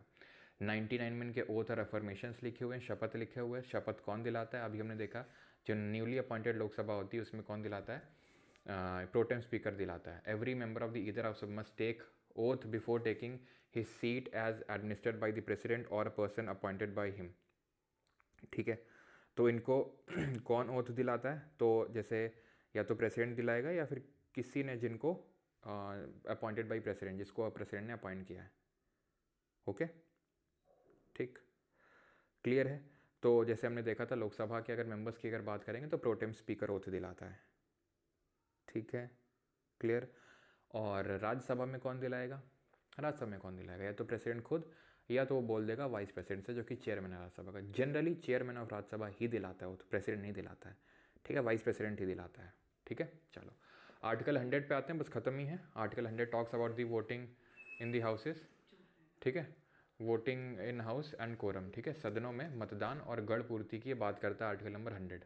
ओके, आर्टिकल नंबर 100 बात करता है वोटिंग एंड कोरम की। अब यहीं पे हमें समझ में आएगा अच्छे से, जो भी मैं आपको बताना चाह रहा था वोटिंग वाला। देखो, पहली बात तो 100 क्लॉज 1 बोल रहा था चेयरमैन और speaker shall not vote in the first instance but shall exercise a casting vote in such a case of tie. क्या है ये? देखो, वोटिंग हाउस में होती है अलग अलग मैटर्स पे, और आपने हो सकता है देखे भी हो वोटिंग हाउस में वोटिंग दो तरीके से होती है। या तो मौखिक तौर से होती है, ओरली होती है, या वो बटन बटन दबा के ऐसे आप समझ सकते हो वोटिंग होती है। ओरली किस तरीके से होती है वोटिंग? तो ओरली ऐसे अगर आपने सुना हो कि जैसे कोई भी चीज़ अगर पास करानी है तो those who are in favour से aye, those who are not in favour से no, I think the ayes have it, the ayes have it in the bill, या फिर जो भी चीज़ है वो पास हो गई आपकी। ठीक है, और आई think the noes have it, the noes have it and the bill is pass और नॉट पास, जो भी है। तो ये कौन बोलता है? I think the ayes have it, the ayes have it. जो प्रिसाइडिंग ऑफिसर है, ऑब्वियस सी बात है, वो डिसाइड करता है। वो क्या बोलता है कि वो दोज आर इन फेवर से ए, तो लोग बोलेंगे ए। फिर वो बोलेगा those are not in favour से नो, सो सब बोलेंगे no.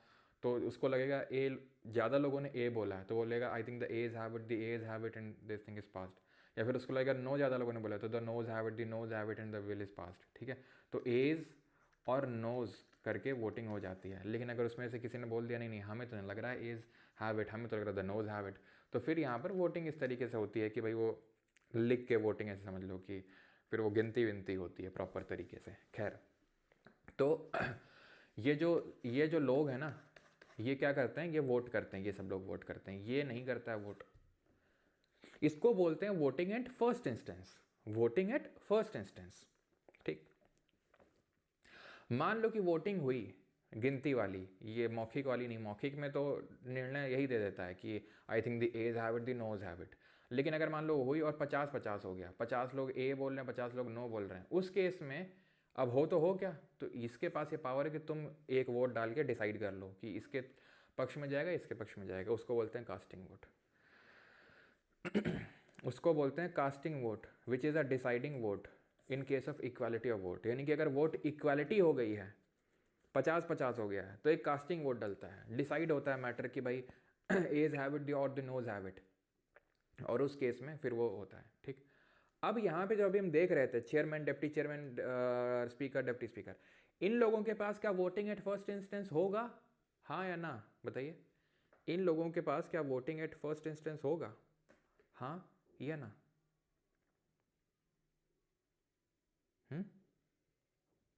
The answer is no. ठीक है, टाई ब्रेकर बिल्कुल नो, क्योंकि वोट सिर्फ ये लोग कर सकते हैं वोटिंग एंड फर्स्ट से, ये नहीं, ये सिर्फ कास्टिंग वोट करेगा। अब समझो, अगर इनके रिमूवल का रेजोल्यूशन चल रहा है, ध्यान सुनना मेरी बात, अगर इनके रिमूवल का रेजोल्यूशन चल रहा है तो ये कहाँ, यहाँ बैठेंगे या यहाँ बैठेंगे? यहाँ बैठेंगे, यहाँ नहीं बैठेंगे ये। और यहाँ बैठेंगे तो इनके पास वोटिंग एट फर्स्ट इंस्टेंस होगा, लेकिन अब कास्टिंग वोट चला गया इनके हाथ से। लेकिन एक ऐसा आदमी है इन चारों में, यानी chairman, deputy chairman, speaker, deputy speaker, इन चारों में से एक ऐसा आदमी है जिसके पास, बेचारे के पास फर्स्ट इंस्टेंस का भी नहीं रहता है अगर इसका रिमोर्गनाइजेशन चल रहा है तो। वो कौन होगा? गेस करो, गेस करो, वो कौन आदमी होगा इन चारों में से जिसके पास फर्स्ट इंस्टेंस का भी नहीं होगा? Chairman of Rajya Sabha. क्यों? याद करो, बताया था chairman of Rajya Sabha is not a member of Rajya Sabha.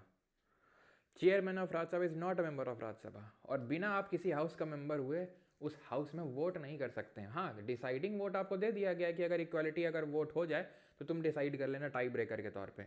लेकिन वोट तुम तभी कर सकते हो फर्स्ट इंस्टेंस वाली, अगर उसके मेंबर हो गए तभी। अटॉर्नी जनरल क्यों वोट नहीं कर पा रहा था किसी हाउस में, भले दोनों हाउस में जाके बोल सकता था, बैठ सकता था, क्योंकि वो किसी भी हाउस का मेंबर नहीं था, इसलिए। तो बेचारा राज्यसभा का जो चेयरमैन है, अगर इसका रिमोवलाइजेशन चल रहा होगा तो कास्टिंग तो जाएगा ही जाएगा, फर्स्ट इंस्टेंस भी चला जाएगा, ठीक है। इसी आर्टिकल में कोरम भी लिखा हुआ है। कोरम का मतलब होता है गढ़पूर्ति, यानी 10% है कोरम, यानी मिनिमम 1/10 मेंबर अगर हाउस के नहीं आएंगे किसी दिन में, ठीक है। अभी हमने देखा था हर दिन मीटिंग होती, मीटिंग में सिटिंग होती है, सिटिंग में पहली सिटिंग हुई क्वेश्चन आवर, फिर 0 आवर, फिर लंच हो गया, फिर सिटिंग हो रही है 5-6 बजे तक।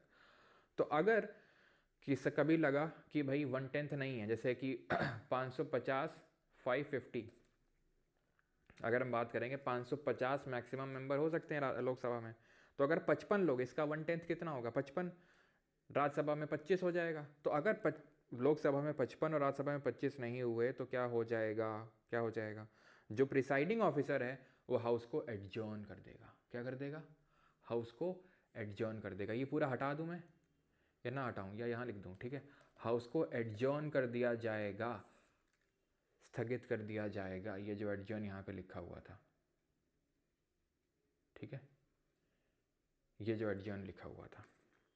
एडजॉर्न का मतलब क्या हुआ समझ में आया अब आपको, यानी कि अगर सेशन में कोरम नहीं है, ठीक है, अगर मान लो सिटिंग में कोरम नहीं है तो प्रिसाइडिंग ऑफिसर यानी कि लोकसभा के केस में स्पीकर, राज्यसभा के केस में जो चेयरमैन है वो क्या करेंगे, वो बोल देंगे कि अभी आप लोग जाओ।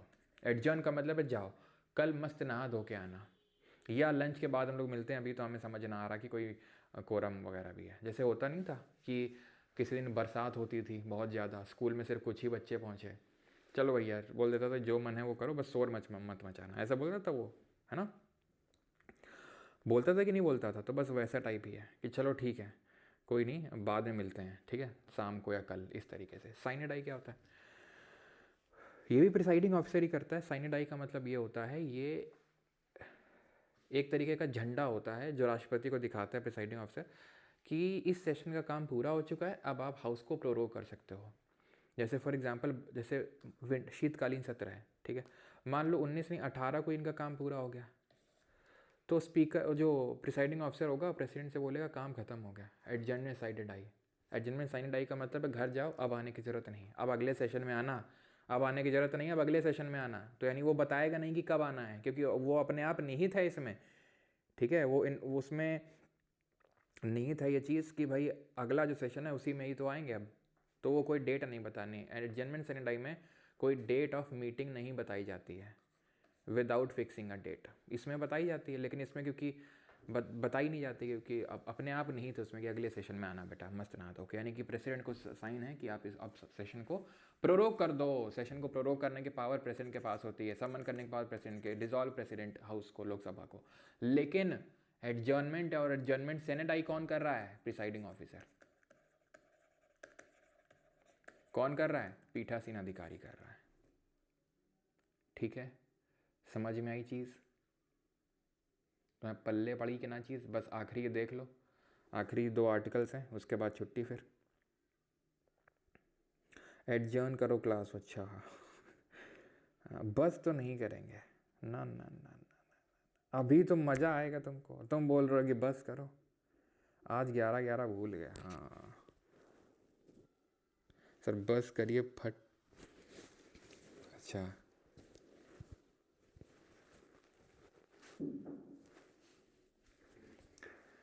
सर प्लीज़ अब बस, वरना बाउंसर जाएगा। अच्छा अच्छा चलो ठीक ठीक ठीक ठीक ठीक, कोई नहीं कोई नहीं, थिंक ज़्यादा हो गया आज, कोई नहीं कोई नहीं कोई नहीं कोई नहीं कोई नहीं कोई नहीं कोई बात नहीं, बैच तो ले लो। अगर आपको जो है रिकॉर्डिंग चाहिए लेक्चर्स की, एंड नोट्स चाहिए अनरिटन, पीपीटी की पीडीएफ चाहिए, टॉपिक वाइज क्विज चाहिए, वीकली क्विज चाहिए, एंड सब कुछ चाहिए आपको, दुनिया जहान की सारी चीज़, वो भी ये भी, हर कोई चीज़ चाहिए, सब का एक ही निवारण है सारे दुखों का। क्यों, अब तुमको रहा है मजाक थोड़ी नहीं कर रहा। अब मान लो जैसे तुमको चाहिए एक अच्छी, मान लो कन्या चाहिए तुम्हें, ठीक है, एग्जाम्पल के तौर पे, सबको चाहिए जितने लड़के हैं, और सबको लड़कियों को एक क्या वर चाहिए होता है ना, वो भी यही मिल जाएगा। कैसे मिलेगा तुम्हें बताता हूँ मैं। जैसे तुमने बैच लिया, ठीक है, तुम्हारे जी के अच्छे नंबर आएंगे, फिर तुम्हारा होगा सिलेक्शन, और जब तुम्हारा होगा सिलेक्शन तो बस मिल जाएगी वो चीज़ तुम्हें। तो भले डायरेक्टली तो ये चीज़ें मिल रही हैं, लेकिन इनडायरेक्टली ये भी मिल रहा है, इनडायरेक्टली वो भी मिल रहा है, कितना कुछ मिल रहा है, सोचो ज़रा सोचो। और भैया क्लिप्स वाले चैनल पे क्लिप्स आई है, देखी कि नहीं देखी? ये तलविंदर कौन है बेटा? जिस दिन हम फेस रिवील करेंगे पता चल जाएगा तुमको तलविंदर कौन है, ठीक है? तो क्या बोल रहे थे? हाँ, तो क्या बोल रहे थे? हाँ, क्लिप्स वाले चैनल पे क्लिप्स डली है। कोई कोई बोल रहा था कि सर उसमें क्लिप्स कम, परमार लिप्स ज़्यादा लग रहा है वो तो कोई नहीं, उसका लोगो हम चेंज करवा देंगे क्योंकि वो थोड़ा सी अलग कलर में हो गया है। और वही जिसको मतलब पूरा एक बुक फॉर्मेट में चाहिए हार्ड कॉपी, तो फैट में ले सकते हो, और उसमें अगर कोई एड ऑन है वो वहाँ पे कर सकते हैं। And little boy is for the MCQs, ठीक है? अगर आपको MCQs लगाने हैं तो लिटिल बॉय, ऑलराइट। बैच ले लो बैच मॉन्स्टर एनर्जी, मॉन्स्टर का प्रचार करते रहोगे कि बैच का भी करोगे हमारे? तो भैया इंग्लिश बैच भी है हमारे पास, और हमारे पास कॉम्बो बैच भी है, परमार 4.0 को ओपन यूज़ करके, ओके?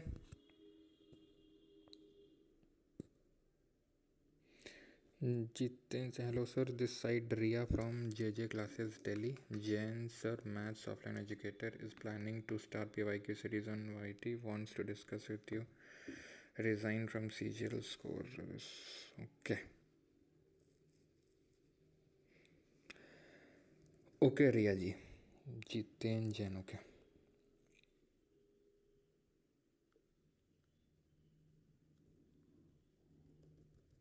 अच्छा, मत करें फेस रिवील, ऐसे ही अच्छे हैं, ओके।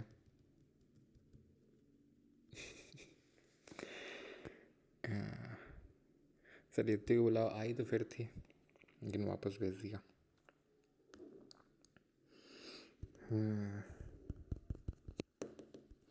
किस रैंक पे आप फेस रिवील करोगे? किस रैंक पे आप फेस? सूरज पांडे बटा जवान जो मैं देता हूँ ना, तो फिर उसका भी क्या बोलते हैं, उसको जवान को रखता भी हूँ, यानी कि अगर तुम CGL, ठीक है, मतलब 100 रैंक के अंदर क्रैंक कर ले तो कोई भी, फिर सबके लिए भाई, सबके लिए ये तो मैं, ये पॉलिसी तो मेरी जाने कब से, और किया भी है। जिसने अगर क्रैक किया है और जिसने बोला है, पूछा, उसको मैंने किया है भाई रिवील। पूछ लेना जो 2023 बैच के हों, 24 के हों, कि उन्होंने अगर मांग, उनकी उतनी रैंक आई है और उन्होंने अगर मांगा है, सो मैंने दिया है, ठीक है, दिखाया है। ये रूल है भाई मेरा। अच्छा, नहीं डराया नहीं है।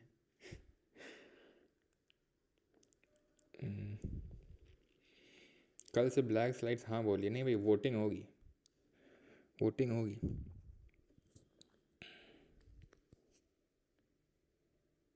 आप मिलोगे, मिलने के लिए तो प्रॉमिस नहीं कर रहा हूँ, लेकिन होपफुली मतलब जो 2000 हो सकता है, जो 25 वाले ही हैं, मतलब इसी बैच से ही, 26 की बात नहीं कर रहा हूँ, इसी बैच से ही मोस्ट प्रॉब्ली ये भी कार्यक्रम होगा शायद, ठीक है?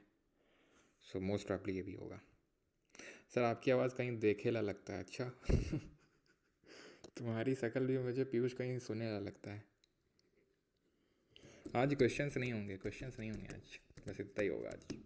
क्वेश्चन एक साथ करेंगे, आज का लेक्चर, फिर कल का लेक्चर, उसके बाद क्वेश्चन,